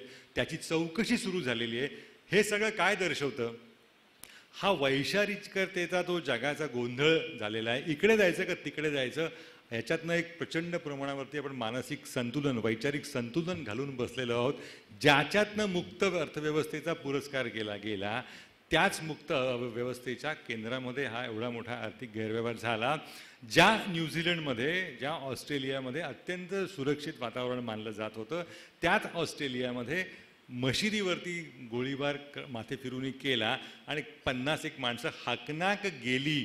ती का गेली या 2 घटनांचा संबंध आहे, कृपा करून लक्षात घ्या. ही धार्मिक घटना म्हणून त्याच्याकडे दुर्लक्ष करा किंवा दुर्लक्ष करू नका, आणि ही आर्थिक घटना आहे म्हणून दुर्लक्ष करा किंवा नका करू असं करू नका. या 2 घटनांचा संबंध आहे, कारण हा आहेरे आणि नाहिरे वर्गामधला एवढा प्रचंड संघर्ष मोठ्या प्रमाणावरती उसळला की तो व्यक्त करायला माणसाला मार्गच राहिला नाही. हे भयानक आहे. कारण याच्यातनं काय झालं, त्याच्यातनं मेरिटोक्रसी नावाचा गुणवत्ताधारित व्यवस्थेचा एक खोटा बुडबुडा तयार झाला. अर्थातच तो अमेरिकेमध्ये तयार झाला. त्याचा परिणाम असा की अमेरिकन राज्यकर्ते आणि अर्थव्यवस्थेचं व्यवस्थापन करणारे हे एकाच माळेचे मणी आहेत किंवा त्यांचं साटलोटं आहे. हे लोक उघडपणे बोलायला लागले. पहिला साक्षात्कार त्यातला वैयक्तिक पातळीवरती मला 2006 साली अमेरिकेच्या निवडणुकीच्या वार्तांकनामध्ये गेला. त्याच्या आधी अमेरिकेच्या निवडणुकीच्या काळात गेलो नव्हतो का? केलेलं होतं. नवीन काहीच नव्हतं त्याच्यामध्ये. पण 2016 साली पहिल्यांदा माणसं गोरं आणि काळं या शब्दामध्ये बोलायला लागली. पहिल्यांदा स्थलांतरित आणि अस्थलांतरित आम्ही मूळचे रहिवासी ह्या भाषेमध्ये बोलायला लागली. मला तर अमेरिकेमध्ये शिवसेनेत जन्माला आले की काय असं वाटलं. म्हणजे स्थानिक माणसांचे हक्क किंवा ती जी काही शब्द असतात ना, त्याला सन्स ऑफ सॉईल वगैरे ते शब्द वापरले जातात. अमेरिकेच्या निवडणुकीमध्ये ते ऐकायला आले. या मेक्सिकोतनं आलेल्या लोकांनी, या भारतातनं आलेल्या लोकांनी, काही जणांनी त्याच्यातल्या प्रतिक्रिया व्यक्त करताना मलाही शिव्याशाप घातल्या, तुमच्यासारख्या लोकांनी आमच्या नोकऱ्या घालवल्या वगैरे वगैरे. हा सगळा प्रकार घडत होता. तेव्हा या धोक्याची पहिल्यांदा जाणीव झाली की अरे आपण कुठे उभे आहोत. आणि या सगळ्याचा पुरस्कार जेव्हा सर्वोच्च पदावरच्या व्यक्तीनं केला तेव्हा त्याचा परिणाम जागतिक पातळीवरती या मत परिवर्तनामध्ये इतका झाला की त्याच्यातनं हा विचारप्रवाह अधिक मजबूत झाला. कुठला विचारप्रवाह होतो त्याला इंग्रजीमध्ये ज्याचं वर्णन आता या न्यूझीलंडमधल्या प्रकारानंतर अनेक माध्यमांनी केलं, व्हाईट सुप्रीमसी. व्हाईट सुप्रीमसी 21व्या शतकामध्ये आपण बोलतोय, याच्या इतकं भीतीदायक सत्य कुठलं नसेल. त्याला हे ऐकून भीती वाटत नसेल तो एकंदर खऱ्या अर्थाने आध्यात्मिक माणूस तरी असेल किंवा त्याचा जगाशी काही संबंध तरी नसेल. अमेरिकेच्या अध्यक्षांनी हा शब्दप्रयोग केला, व्हाईट सुप्रीमसी. आणि तुम्ही हा शब्दप्रयोग म्हणजे हे का समजून घ्यायचं आपण, तर सर्वोच्च पदावरच्या व्यक्तींनी कुठल्या भावनांना किती हात घालायचा असतो याचा विवेक नसेल तर काय होतं. हे उदाहरण भारतातलं नाही, अमेरिकेतलं आहे. मला काही अभिप्रेत नाही आहे. हा व्हाईट सुप्रिमसीचा मुद्दा अमेरिकेच्या अध्यक्षीय निवडणुकीत हिलरी क्लिंटन यांच्या विरोधात वापरला गेला की या सगळ्या स्थलांतरितांना, मायग्रंट्सना मदत करणाऱ्या राजकीय उमेदवार आहेत त्याच्या विरुद्ध स्थानिक जे मूळचे रहिवासी अमेरिकावासी आहेत. आता अमेरिकावासी कोण आहे हो? जसं मूळचे मुंबईकर नावाचे काही प्रकारच अस्तित्वात नाही. काही कोळी किंवा असे ते काही स्थानिक लोक सोडले तर बाकी सगळे स्थलांतरितच आहेत ना. पण तरीसुद्धा ते स्वतःला मूळचे मुंबईकर मानायला लागतात. कसं आहे ते एक सुंदर कथा मराठीमध्ये अनिल अवचट नावाच्या लेखकानं लिहिली होती की आतले आणि बाहेरचे. खूप छान कथा आहे. तो लेखक मला वाटतं कल्याण किंवा कुठल्या तरी स्टेशनवरती गाडीमध्ये शिरायचा प्रयत्न करतो. तुफान गच्च गाडी, लोक आतमध्ये येऊच देत नाहीत. कसा बसा आतमध्ये प्रवेश करतो, मग त्याचं ते आतमध्ये त्याला विरोध करत असतात. त्याच्याशी भांडण होतं, अरे असं कसं तुम्ही लोकांना येऊ देत नाही, येऊ दिलं पाहिजे, गाडी काय तुमच्याच फुल्यांच्या मालकीची आहे का वगैरे वगैरे. आणि जे काय होतं ते होतं. आणि मग पुढचं स्टेशन येतं, तोपर्यंत हा आतमध्ये स्थिरावलेला असतो. त्या पुढच्या स्टेशनवर अशीच एखादी व्यक्ती आत येण्याचा प्रयत्न करत असते, तेव्हा आतनं विरोध करणाऱ्यांच्यामध्ये हा सामील होतो. माणसाचं असंच असतं, नैसर्गिक आहे. तर तशी आतले आणि बाहेरचे ही कल्पना या निवडणुकीमध्ये पहिल्यांदा ऐकायला मिळाली. अमेरिकेमध्ये असं कधीच नव्हतं. म्हणजे इतकी वर्ष जातो, इथल्यापैकी अनेक जण वारंवार जात असतील व्यवसायाच्या निमित्तानं. आतला आणि बाहेरचा कधी हिशोब नव्हता. जगातली सगळ्यात मोठी कंपनी तयार करणारा ॲपल कंपनीचा जो स्टीव्ह जॉब्स आहे त्याचे वडील सिरियातले मायग्रंट होते अमेरिकेमध्ये. सिरियासारख्या भयानक देशातनं स्थलांतरित मजूर होते. त्याचा मुलगा कुठल्या कुठे जगामध्ये गेला. तर हा शब्दप्रयोग ज्या वेळेला केला तेव्हा न्यूझीलंडच्या या घटनेनंतर माझ्या मनात चर्र का झालं, ज्याने हत्या केली 40-50 जणांची, काहीही संबंध नसताना सरळ वाटलं माणसं मारावीत म्हणून मारली, त्याने हा शब्दप्रयोग केलेला आहे. आता त्यांनी उत्तेजन दिलं असं म्हणायचं का? असं म्हणता येत नाही, असं म्हणता येत नाही. पण त्याचा परिणाम असा झालेला आहे की हे सगळे मुद्दे नैसर्गिक आहेत असं वाटायला लागलं आहे. हंगेरीसारख्या देशामध्ये, जिथनं लेक वॉलेसा पोलंड शेजारच्या देशामध्ये अशी माणसं होऊन गेली, त्या देशामध्ये ही विचारधारा प्रचंड प्रमाणावर वाढती आहे. याच्याविषयी आपण काळजी व्यक्त करणार आहोत की नाही? पण ती व्यक्त करत असताना ती का वाढती आहे, का वाढली, या प्रश्नाला भिडणार आहोत की नाही? ते जेव्हा भिडायला जातो तेव्हा आपल्याला 4 बोटं स्वतःकडे जातात. कारण आपण या पुरोगामित्वाचा खोटा उदो इतका केला की त्याचा परिणाम म्हणून प्रतिगामित्व वाढू लागलं, आपल्याला कळलंही नाही. त्याच्यामध्ये भारतसुद्धा मोठ्या प्रमाणावरती, त्याच्यामध्ये माध्यमांचा म्हणजे माझ्या व्यवसायातल्या लोकांचा प्रचंड मोठ्या प्रमाणावरती वाटा आहे. कारण माणसांची अशी त्यांनी काळा पांढरा, पांढरा काळा अशीच विभागणी करून टाकली. हा पुरोगामी नाही आहे का, मग हा प्रतिगामी असणार. हा प्रतिगामी नाही आहे का, मग हा नक्कीच पुरोगामी. असं नसतं. आपलं जगणं काळ्या आणि पांढऱ्यात नसतं. म्हणजे ज्याच्या सगळ्यात सुरुवात जागतिक पातळीवरती जॉर्ज बुश नावाच्या अमेरिकेच्या अध्यक्षांनी केली, either you are with us or against us. म्हणजे आता जसं राजकीय वातावरणात झालेलं आहे की तू आमच्या पक्षाचा समर्थक नसशील तर तू नक्की त्या पक्षाचा समर्थक असणार. असं नसतं ना. ही जी विभागणी झालेली आहे ही खूप मोठ्या प्रमाणावरती धोकादायक आहे.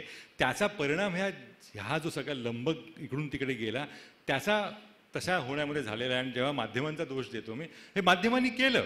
म्हणजे एक उत्तम प्रथित यश लेखक आहेत, म्हणजे फादरनं मी खाजगी गप्पांमध्ये नाव त्यांचं सांगेन थोड्या वेळाने. अद्वितीय जागतिक पातळीवरचा मराठी लेखक आहे आणि सुंदर लिहितात. त्यांचे विषय मांडणी फारच थोर असते. मध्यंतरी आम्ही मुंबईमध्ये गप्पा मारायला आमच्या कार्यक्रमाला ते आले होते आणि भेटलो. अन्य काही लेखक वर्ग होता. असं सगळ्या खूप वेगवेगळ्या विचारधारणीचे सगळे लोक होते. ते हे जे लेखक ज्यांचा मी दाखला देतो आहे ते सहज बोलता बोलता म्हणाले, मध्यंतरी जरा बदल म्हणून ऋषिकेशला उत्तराखंडामध्ये जाऊन आलो आणि ते ऋषिकेशला ते गंगेचं पात्र बघितलं की मला खूप सुंदर वाटतं, खूप छान वाटतं. ती अशी पारदर्शी नितळ गंगा वाहती आहे, त्याचा स्पर्श झाला की अंगावरती काटे येतात. भारतीय संस्कृतीचा उगम त्याच्यामध्ये आहे. तर त्याच्यामध्ये एक लेखिका होत्या, पुरोगामी म्हणून त्या खूप ओळखल्या जातात. त्यांचंही नाव घेत नाही, बरं नाही नाव घेणं. त्या याला म्हणाल्या, म्हणजे तू हिंदुत्ववादी झालेला दिसतोयस.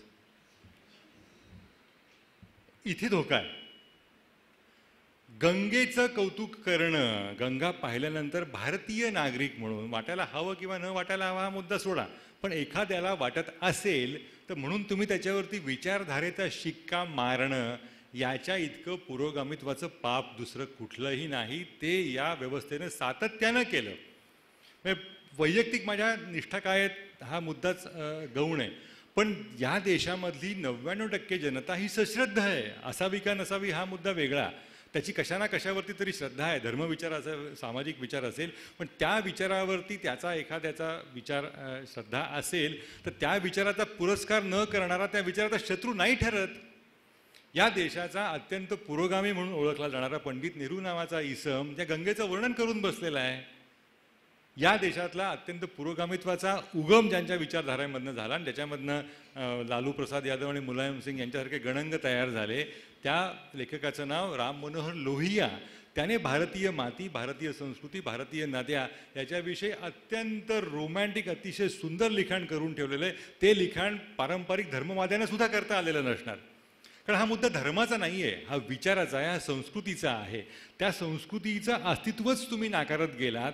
या पुरोगाम्यांचा पापाचा परिणाम हा एवढा झालेला आहे की हे प्रतिगामित्व प्रचंड मोठ्या प्रमाणावरती वाढलेलं आहे. त्याच्यामुळे आता पुरोगामी असणं, मी मगाशी जे विधान केलं त्याचा संदर्भ तुम्हाला आता लागेल. ही शिवी आहे की काय? या पातळीवरती लोक बघा, हा पुरोगामी आहे म्हणजे पाकिटमार किंवा वगैरे याचा उल्लेख केला जातो, हा पुरोगामी आहे म्हणजे तसाच कोणीतरी हा असणार. हे का झालं तर आपण अस्तित्वच नाकारत गेलो. माणसांच्या जगण्याच्या ज्या काही प्रेरणा आहेत त्या जशा बौद्धिक असतात तशा सांस्कृतिक असतात.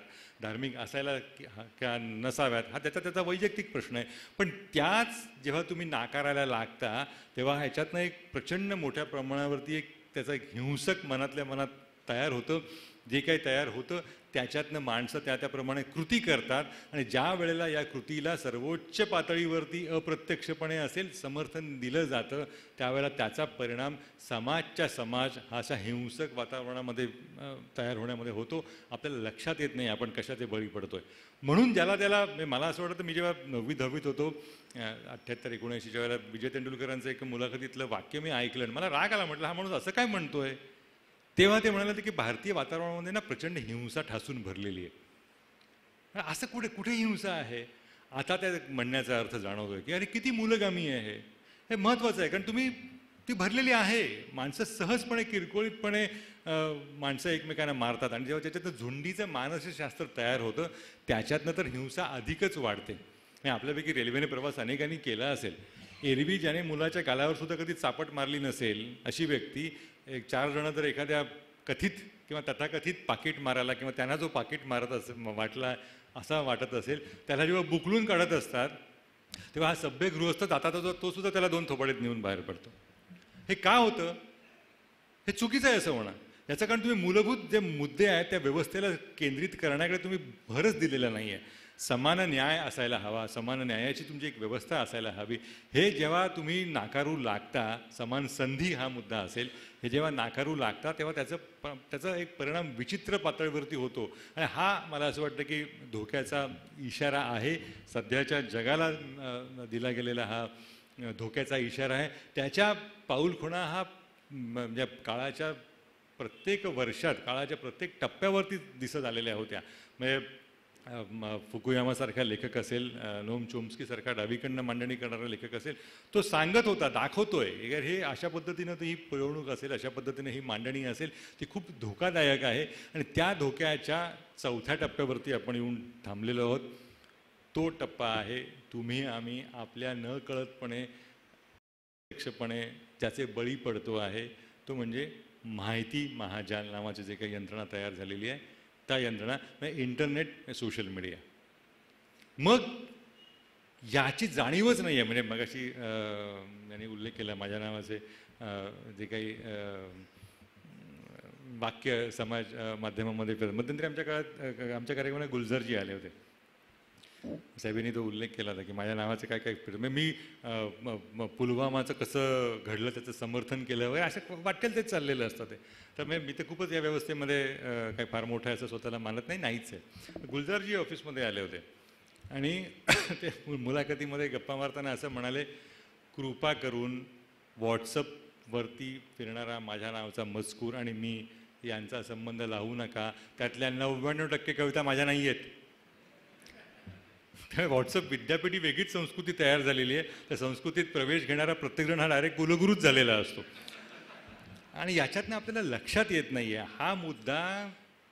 किती माणसं पुढचं बघणारी असतात. मला खरंच कौतुक वाटलं. म्हणजे आपण खालचं पायाखालचंही बघत नाही, ही माणसं 5-10 वर्षापूर्वीचं बघतात.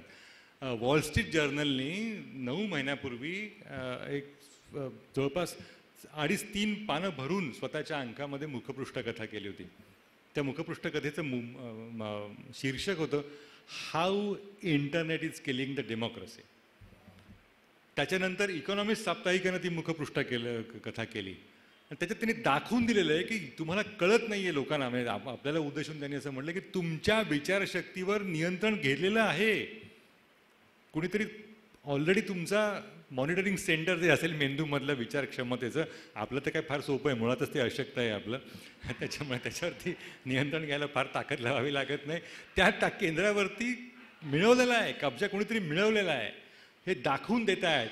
त्याची प्रचिती म्हणजे खरंच मला इंग्लिश शब्द वापरायचा, आय फील ॲब्सोल्युटली ओव्हरवेल्म. हे जे लांबनं बघणारे असतात ना, 2 दिवसापूर्वी रशियामधनं आलेली बातमी आहे, वाचा तुम्ही गेल्यानंतर गुगल करा. काय बातमी आहे? पुतीन यांनी एक अशी व्यवस्था त्या देशामध्ये विकसित केलेली आहे. TV हे आत्तापर्यंत मुक्त माध्यम मानलं जात होतं, पण टी व्हीवरती नियंत्रण आलं, सेन्सॉर आला, देशांचं नियंत्रण आलं. त्याच्यानंतर इंटरनेट हे मुक्त माध्यम मानलं जात होतं. मग त्याच्यामुळे democratisation of entertainment, democratisation of political thought, लोकशाहीकरण अभिव्यक्तीचं झालं असं इंटरनेटने मानलं जात होतं. ठीक आहे, तुम्हाला अमुकचं भाषण टी व्हीवरती दिसणार नाही का, यूट्यूब ऑन करा, यूट्यूबवर तुम्हाला बघता येईल असं मानलं जात होतं. हे सगळं बदलणं कसं, याचं अतिशय सुंदर विश्लेषण इकॉनॉमिस्टच्या गेल्या शुक्रवारच्या अंकामध्ये, कालच्या शुक्रवारच्या अंकामध्ये तुम्हाला सापडेल की त्यांनी एक नवीनच टर्मिनॉलॉजी विकसित केली. ती टर्मिनॉलॉजी काय आहे तर इंटरनेटवरतीच पूर्णपणे नियंत्रण मिळवायचं, जे चीननी करून दाखवलं, जे आता रशिया करू बघतोय आणि फार काळ आपल्याला थांबावं लागणार नाही. त्याचा अनुभव आपल्यालाही घेता येऊ शकेल. कसं वाटतं ते बघायचं असेल तर त्याच्यामध्ये वाचकांना, दर्शकांना, नागरिकांना मला जे द्यावंसं वाटतं तेच दिलं जाईल अशी व्यवस्था आहे. माध्यमांचं काम दुहेरी असतं. काय दुहेरी असतं? एक तर लोकांना काय हवं आहे ते द्यावंच लागतं, की उद्या पाणी येणार नाही, इथे अमुक नेता आहे, इथे ते रस्ते बंद असतील किंवा पूल पडला, हे एक नैसर्गिक कर्तव्य असतं माध्यमांचं, द्यावंच लागतं. दुसरं कर्तव्य माझ्यालेखी जास्त महत्त्वाचं असतं. लोकांना काय माहीत व्हायला हवं, त्यांच्या विचारशक्तीला जे आवाहन करणारं असेल ते देणं हे सुद्धा माध्यमांचं कर्तव्य. पण त्या कर्तव्यावरती या इंटरनेटच्या माध्यमातून अशा पद्धतीचं नियंत्रण आलेलं आहे. म्हणजे रशियाचा तो त्यांनी प्रयोग यशस्वी झालेला आहे की यूट्यूबला तुम्हाला पुतीन यांच्या व्यवस्थेला जे योग्य वाटतं तेच बघायला मिळेल. तुम्हाला जे काही एक इंटरनेट जेव्हा जन्माला आलं, टिम बर्नर्स-लीचं 30 वर्ष झाली इंटरनेटला गेल्या आठवड्यामध्ये, त्याची मुलाखत तुम्ही वाचून बघा. तो म्हणतो की मला जे जन्माला घालायचं होतं आणि जे जन्माला आलं आणि आता 30 वर्षाचा एवढं मोठा घोडा झाल्यानंतर मला त्याचे दिसतंय ते हे नव्हतंच, माझ्या मनात हे नव्हतंच. आणि हा खूप सुंदर मुद्दा आहे. मग इथे संस्कृती आणि अध्यात्म याचा संदर्भ येतो. एनरिको फर्मी जेव्हा नागासाकी आणि हिरोशिमा घडलं तेव्हा त्यांनी विधान केलेलं आहे, अरे माझं अणुतंत्रज्ञान तर हे नाहीच, ह्यासाठी नव्हतंच जन्माला घातलेलं. ज्याच्या तंत्रज्ञानावरती आधारित अणुबॉम्ब जन्माला आला आणि ज्याच्या तंत्रज्ञानावर आधारित इंटरनेट जन्माला आलं, तो टिम बर्नर्स-ली आता म्हणतो की अरे हे काय मी जन्माला घातलं, म्हणजे माझं पाप नाही आहे हे. इतकं ते पूर्णपणे हाताबाहेर गेलेला आहे तो प्राणी. आणि आपल्या नकळत आपलं सुंदर इतकं नियंत्रण केलं जातं आहे. तर मगाशी माध्यमांचा दाखला दिला, तो इथे का लागू पडतो तर याच्यातनं होतं कसं ते कृपा करून समजून घ्या. तुम्ही एखाद्या विशिष्ट सांस्कृतिक किंवा विशिष्ट राजकीय विचारधारेविषयी वाचायचा काही इंटरनेटवर प्रयत्न केलात. आपल्यापैकी अनेकांनी अमेझॉनवर खरेदी केली असेल पुस्तकं किंवा अमुक तमुक किंवा आणखी कुठल्या त्याच्या वेबसाईट्स असतात त्याच्यावरती आराम खुर्ची किंवा आणखी असे काहीतरी खरेदी केले असतील. हे जेव्हा तुम्ही करता तेव्हा त्याच्यानंतर जेव्हा तुम्ही प्रत्येकदा ज्या वेळेला इंटरनेट ओपन करता त्या वेळेला तुम्हाला खुर्च्यांच्या जाहिराती दिसतात किंवा तुम्ही एकदा नुसती जाहिरातीची चौकशी करून ठेवली असेल आणि प्रत्यक्ष खरेदी केली नसेल तर तशा समांतर उत्पादनांच्या जाहिराती दिसतात. तेच तुमच्यासमोर येत राहतं. हे तुमची मानसिकता तपासण्याचं एक व्यवस्थेचं केंद्र एका कंपनीनं तयार केलं. त्याच्याविषयी मी लोकरंगामध्ये ज्यांनी कोणी वाचलं त्यांना माहिती असेल. कोणीतरी आहे तिथं नावाचा लेख लिहिला होता. केम्ब्रिज ॲनालिटिका नावाची कंपनी. त्याचं प्रत्यंतर मला त्यावेळेला आलं नाही जेव्हा मी अमेरिकेमध्ये निवडणुका चं वार्तांकन करत होतो 2016 साली. तिथल्या एका राजकीय निरीक्षकाने मला दाखवलं की कसं असतं बघ. त्याच्या खोटं वाटेल पुढचं मी तुम्हाला सांगतोय ते. घरामध्ये या फेसबुक आणि या सगळ्या सोशल मीडियाच्या माध्यमातून जी माणसं वावरणारी आहेत त्यांच्या मनाची अवस्था कशी केली जाते. 7 डॉट थिअरी वगैरे तरुण पोरांना माहिती असेल. तर तो कुठल्या राजकीय पद्धतीने विचार करणारा असेल याची एक काही व्यक्तिरेखा तयार केली जाते. मग तो समजा एक्स या पद्धतीने विचार करणारा असेल तर वाय या व्यक्तिरेखा त्याला कशी आकृष्ट करू शकेल. किंवा घरामध्ये 4 माणसं असतील 4 खोल्यांमध्ये तर 3 टी व्ही असतील तर 3 टी व्ही बघणाऱ्यांची जी मानसिकता त्यांच्या फेसबुक माध्यमातून जर कळली असेल तर सिलेक्टेड ॲडव्हर्टिजमेंट नावाचा प्रकार सुरू झालेला आहे. माहिती नाही आपल्याला, आपल्याकडे तंत्रज्ञान ते आलेलं नाही आहे. मग तुम्ही घरामध्ये समजा 2 टी व्ही असतील आणि वडील जर डेमोक्रॅट्स असतील, आई जर रिपब्लिकन असेल तर वडिलांच्या टी व्हीवरती डेमोक्रॅटिक पक्षाच्याच जाहिराती लागतील, आईच्या टी व्हीवरती रिपब्लिकन पक्षाच्याच जाहिराती लागतील.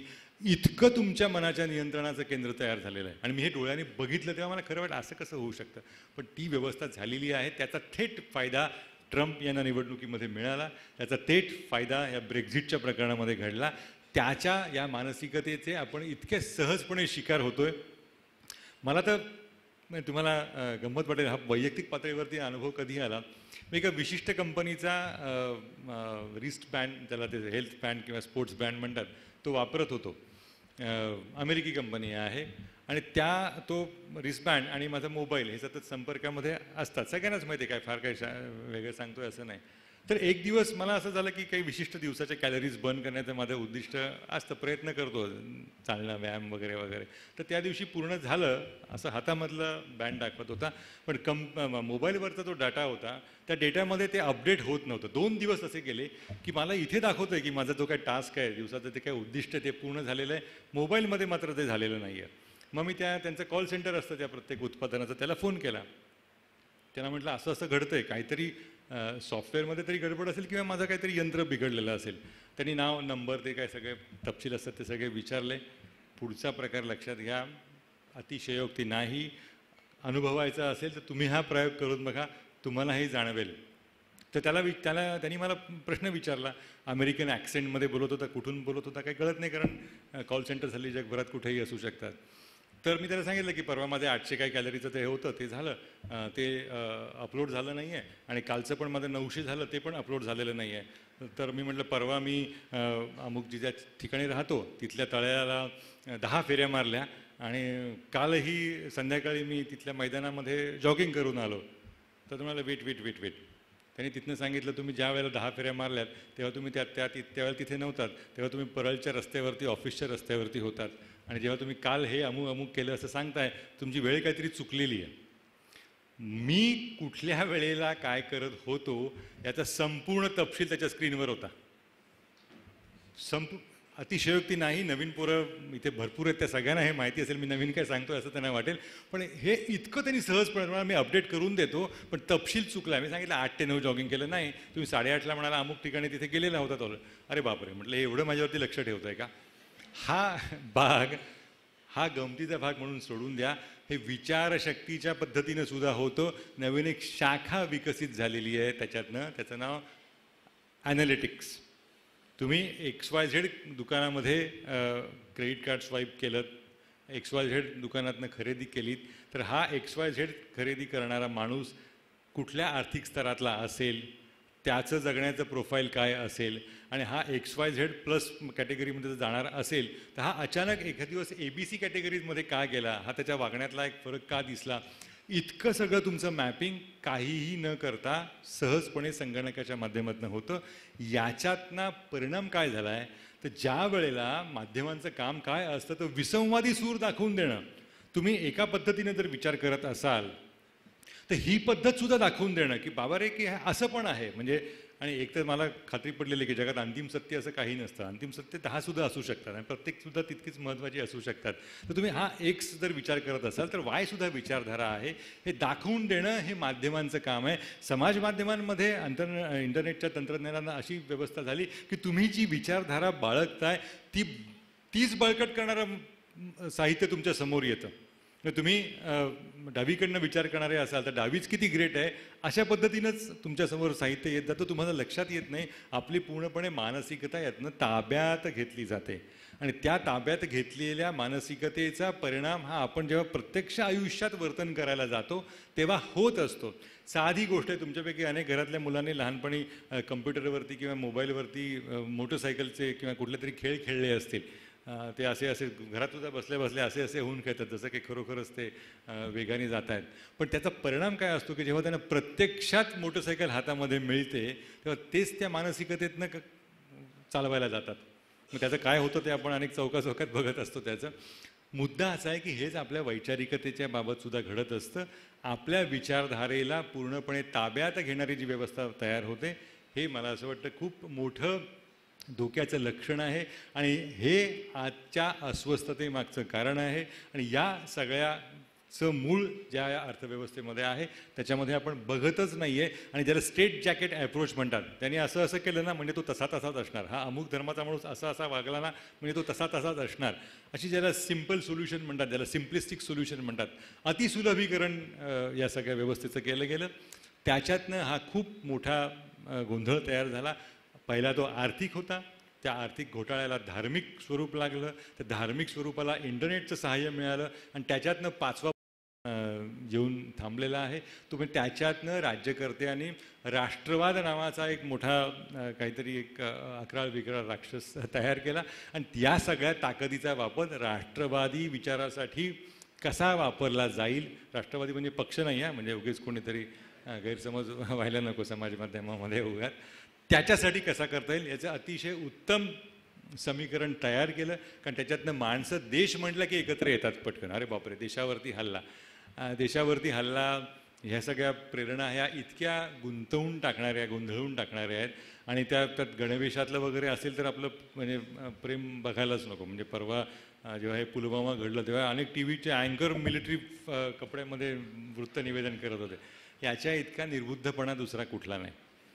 पण ते लोकांना कळतच नाही. लोक अरे वा काय बरोबर ते आहे ती हवा तीच अधिक जोराने फुंकन द्यायचा तिला प्रयत्न करतात. हे चुकीचं आहे. हे राष्ट्रवादाचं जर भूत योग्य वेळी गाडलं गेलं नाही देशांमध्ये. अमेरिका राष्ट्रवादी भाषा करते, जर्मनी राष्ट्रवादी भाषा करतो, पोर्तुगाल राष्ट्रवादी भाषा करतो, इंग्लंड राष्ट्रवादी भाषा करतो आणि त्याच्यातनं या राष्ट्रवादाच्या अनुषंगानंच जणू योग्य मुद्दा आहे अशा पद्धतीनं आपल्याकडे सुद्धा स्वदेशी चा प्रसार वगैरे केला जातो. हे सगळं पूर्णपणे मला असं वाटतं एका प्रचंड मोठ्या कोलाहलाकडे घेऊन जाणार आहे. स्वदेशी तत्त्वज्ञान हे जर अशा पद्धतीनं तुम्ही मांडत असाल तर त्याच्यातनं आर्थिक किती नुकसान आहे आपल्याला माहितीच नाही. जगातले 99% नागरिक सकाळी उठल्यानंतर चहा पितात, ती कंपनी भारतीय आहे. जगातल्या दर 4 मोटारींमधल्या 2 मोटारी भारतीय फोर्जिंग तंत्रज्ञानाने बनलेल्या असतात. मग त्याच्यावरती तुम्ही बंदी घालणार का? ते मान्य नाही आहे लोकांना. नाही आपल्या उत्पादनं बाहेर गेली पाहिजेत, पण बाहेरची उत्पादनं आपल्या देशामध्ये नको येता कामा. आपलं ॲमेझॉननी बाजारपेठ काबीज करू नये, आपल्या इथल्या मंडळींनी काबीज करून आपल्याला लुटलं तरी हरकत नाही, त्यांनी लुटू नये. याच्यातनं एक वेगळ्या संकुचितवादाला आपण जन्म घालतोय आणि या संकुचितवादाचे आपणही अप्रत्यक्षपणे पुरस्कर्ते असतो. आपण विचार करत नाही. म्हणजे हे कसं असतं, रविवारच्या दुपारी शेजारच्या पोरांनी घरामध्ये येऊन कटकट करू नये, मला झोपायचं महत्त्वाचं आहे बाबा, माझं पोरगं शेजारच्याकडे जाऊन गडबड केली तरी चालेल. आपली स्वदेशीची व्याख्या इतकी सोपी आहे. माझी उत्पादनं जगात जायला हवीत. मग त्या उत्पादनांचा दर्जा काय मला माहिती नाही. 10 वर्षात सुद्धा कुठली तरी उत्पन्न आलेली कंपनी, एरवी पोटाचा स्नायू गरागरा फिरून दाखवण्यासाठीच ओळखले जाणारी व्यक्ती अचानक आयुर्वेदिक उत्पादनं विकायला लागते आणि ती लोकप्रिय ठरवतात. विचारच नाही ना करायचा. मग तुम्ही पोटाचे स्नायू फिरून दाखवा ना, आम्ही टाळ्या वाजवूच नका, ते तुमचं काम आहे. पण तुम्ही फार्मास्युटिकलमध्ये कधी गेलात, त्या उत्पादनांचा दर्जा आम्ही कधी तपासणार, ह्याचा कुठलाही माणसं विचार करेन अशी झालेली आहेत. त्याच्यामुळे आहे त्या गैरसमजांना बळकटी करण्याचं काम आपण या व्यवस्थेतनं करतोय. मला असं वाटतं की अशा वेळेला परत मग माझा मगाचा मुद्दा येतो, जे बाय डिफॉल्ट प्रामाणिक करदाते आहेत कारण पगारातनंच जसं मगाशी म्हणालो तसं त्यांनी तरी विचार करायला हवा ना. आपला कर देतोय आपण, देशासाठी आपल्या म्हणजे जे काय आपल्या उत्पन्नातला एक मोठा वाटा जातोय, आपणही विचार नाही करायचा. मग ज्याच्याकडे उत्पन्नच नाही आहे किंवा ज्याला किती उत्पन्न मिळतं याची कसली परवाच नाही आहे, कारण मी 4 माणसांचं कुटुंब 27 मधली बंगल्यात राहू शकतं अशी व्यवस्था आहे. म्हणजे त्या बेडरूमचा आकार 1200 चौरस फुटाचा आहे. म्हणजे कबड्डी खेळणार का, तरीसुद्धा जागा शिल्लक राहील. अशी माणसं का विचार करतील, कारण त्यांना या व्यवस्थेतनं छानपैकी फायदा होतोच आहे. मग जो वर्ग याच्यातनं बळी पडतोय, जो वर्ग या व्यवस्थेतल्या गैरव्यवहारामुळे सहजपणे काही कारण नसताना आपलं आयुष्य मातीत घालतोय, त्याच वर्गाने विचार जर करायचा नाही ठरवला तर कपाळ मोक्षाशिवाय दुसरं काय आपल्या नशिबी असणार. म्हणून मला असं वाटतं की प्रबोधनसारख्या व्याख्यानमालेने हा उपक्रम घ्यायला हवा, लोकांना विचार करायला हवं. तुमची रविवारची सकाळ माझ्या भाषणाने अस्वस्थ करणारी गेली असेल तर याच्या इतका मला आनंद दुसरा कुठलाही नाही. किती तुम्ही काय आमची डोकेदुखी वाढवली, काय डोक्यामध्ये घुसवलं वगैरे वगैरे असं वाटलं असेल, पण हे सगळं दिसतं आणि आपल्याला, मला अडचणीचा मुद्दा कोण आपल्याला दिसत नाही. म्हणजे 1785 साली 7 एप्रिलला 1785 म्हणजे 1660-1670च्या कालखंडामध्ये अब्राहम लिंकन होऊन गेला.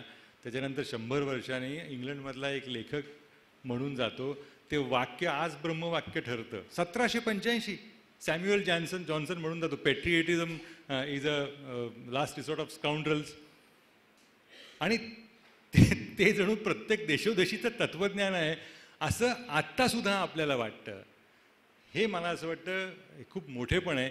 त्या मोठेपणाच्या जवळपाससुद्धा आपण भारतीय म्हणून पोचण्याच्या अजून बौद्धिक क्षमतेचे नाही. मग जी काही बौद्धिक क्षमता आहे त्यातनं निदान व्यवस्थेचं तरी आकलन स्वतःपुरतं करायला हवं, स्वतःपुरते प्रश्न पडायला हवेत, स्वतःपुरती अस्वस्थता निर्माण व्हायला हवी. कारण स्वस्थतेतनं काहीही पदरी पडत नाही. ज्या क्षणाला ती स्वस्थता येते त्या क्षणाला प्रगती थांबते. त्यामुळे ठेविले अनंत तैसेची राहावे वगैरे याच्यावरती विश्वास असेल तर तो मला असं वाटतं काढून टाकायला हवा. कारण अस्वस्थतेमध्ये जेवढी प्रगती होऊ शकते तेवढी स्वस्थतेनं होऊ शकत नाही. त्यामुळे त्या अस्वस्थतेचा स्पर्श करून देण्याची संधी दिली म्हणून मी प्रबोधन व्याख्यानमालेचे मनापासून आभार मानतो. आणि हा जो एक गुंता तयार झालेला आहे ना पुरोगामित्व आणि प्रतिगामित्वाचा, त्याच्यामधनं जगायला शिकायला मला असं वाटतं की आपल्याला यायला हवं. कारण त्याच्यामध्ये खूप मोठं नुकसान आपलं होतं आहे. कारण सर्वसाधारण माणूस हा पुरोगामीही नसतो, प्रतिगामीही नसतो. त्याला बिचारायला दैनंदिन संघर्ष एवढे असतात. सकाळी गाडी पकडायची, ऑफिसला पोचायचं आणि परत आपल्या अवयव सगळेच्या सगळे घेऊन घरी यायचं. हेच इतकं मोठं आव्हान आहे. पण त्याचा एक छानपैकी फायदा या व्यवस्थेकडनं उचलला जातो. आणि मला असं वाटतं ती फार धोकादायक अवस्था आलेली आहे. अमेरिकेतल्या नागरिकांना आता जाणवतं आहे, ब्रिटनमधल्या नागरिकांना आता जाणवतं की परत ब्रेक्झिटची संधी मिळायला हवी आणि ते जे काही चाललं आहे ते आपण टाळायला हवं. अमेरिकेतल्या नागरिकांना आता ते जाणवतं आहे. 2018 साली ते कसे वागतील, 2020 साली ते माहिती नाही, पण त्यांना जाणवतं आहे. माझी समस्या पुढे आहे. माझी समस्या अशी आहे की ती गुलामांची गुलामी कधी दूर होते. ज्या क्षणात त्याला कळतं ना की आपण गुलाम आहोत तिथपासून त्याची गुलामी दूर व्हायला सुरुवात होते. माझी अडचण अशी आहे की आपण वैचारिकतेचे गुलाम आहोत हे आपल्याला जाणवतच नाही आहे. त्याच्यामुळे दूर होण्याची म्हणजे ती अवस्था कधी येईल ते माहीतच नाही आहे. सर्वसाधारणपणे समाज सुधारणा 3 पिढ्यांमधनं होतात. सामाजिक सुधारणांचा चांगला परिणाम बघण्यासाठी 3 पिढ्या जाव्या लागतात. पहिल्या पिढीवरती कायद्याचं कठोर शासन असावं लागतं, त्याला फटकेच बसावे लागतात, त्याला तुरुंगवास सहन करावा लागतो, नियम मोडला तर दंड भरावा लागतो त्याला. अशी व्यवस्था जेव्हा येते आणि अशी त्याची अवस्था झाल्याचं दुसरी पिढी बघते तेव्हा दुसरी पिढी हळूहळू कायदा पाळायला लागते. आणि त्या कायदा पाळणाऱ्याची जेव्हा पुढची पिढी येते तेव्हा त्याच्याकडे कायदा पाळण्याची संस्कृती तयार होते. हा खूप सुंदर महत्त्वाचा अनुभव आहे. म्हणजे तुम्ही युरोपमध्ये अनेक जण फिरायला गेलेला असाल, तुम्हाला एक ती गोड घटना आहे ना. म्हणजे मला ते पाहून दरवेळेला मानवतेचा एरवी आपण किती वाईट स्वरूपे बघत असतो ते बघून, पिवळी गाडी उभी असेल रस्त्यामध्ये, म्हणजे ज्याला स्कूल बस म्हणतात, ती स्कूल बस उभी असेल तर कुठलीही गाडी ओव्हरटेक करत नाही. सरकारचा नियम नाही, नागरिकांच्या सांस्कृतिक जाणीवांचंच प्रगल्भ लक्षण आहे. एखादी गर्भवती महिला रस्ता ओलांडत असेल तर कोणी पॅ हॉर्न वाजवून तिला ओव्हरटेक करून पुढे जात नाही. हे का होतं? हे संस्कृतीतनं होतं. मला असं वाटतं की अशा सुंदर संस्कृतीची आस मानवतेच्या दृष्टिकोनातनं आपल्याला लागायला हवी, कारण त्याच्यातच अंतिम भलं आहे मानवतेचं, आपलं आणि एकंदरच या जगाच्या प्रगतीचं. त्या निमित्तानं अशा विषयावर बोलायची संधी दिली. आपले सगळ्यांचे पुन्हा एकदा आभार. धन्यवाद. Come on, start your saving and growth of your life with Basing Catholic Cooperative Bank. हे नातं विश्वासाचं. सलग 3 वर्ष महाराष्ट्रातील सर्वोत्कृष्ट बँक पुरस्कार मिळवणारी bank Bassein Catholic cooperative bank. 100 वर्ष प्रगतीची, 100 वर्ष विश्वासाची. 100 वर्षांचा विश्वास. Bassein Catholic cooperative bank. हे नातं विश्वासाचं.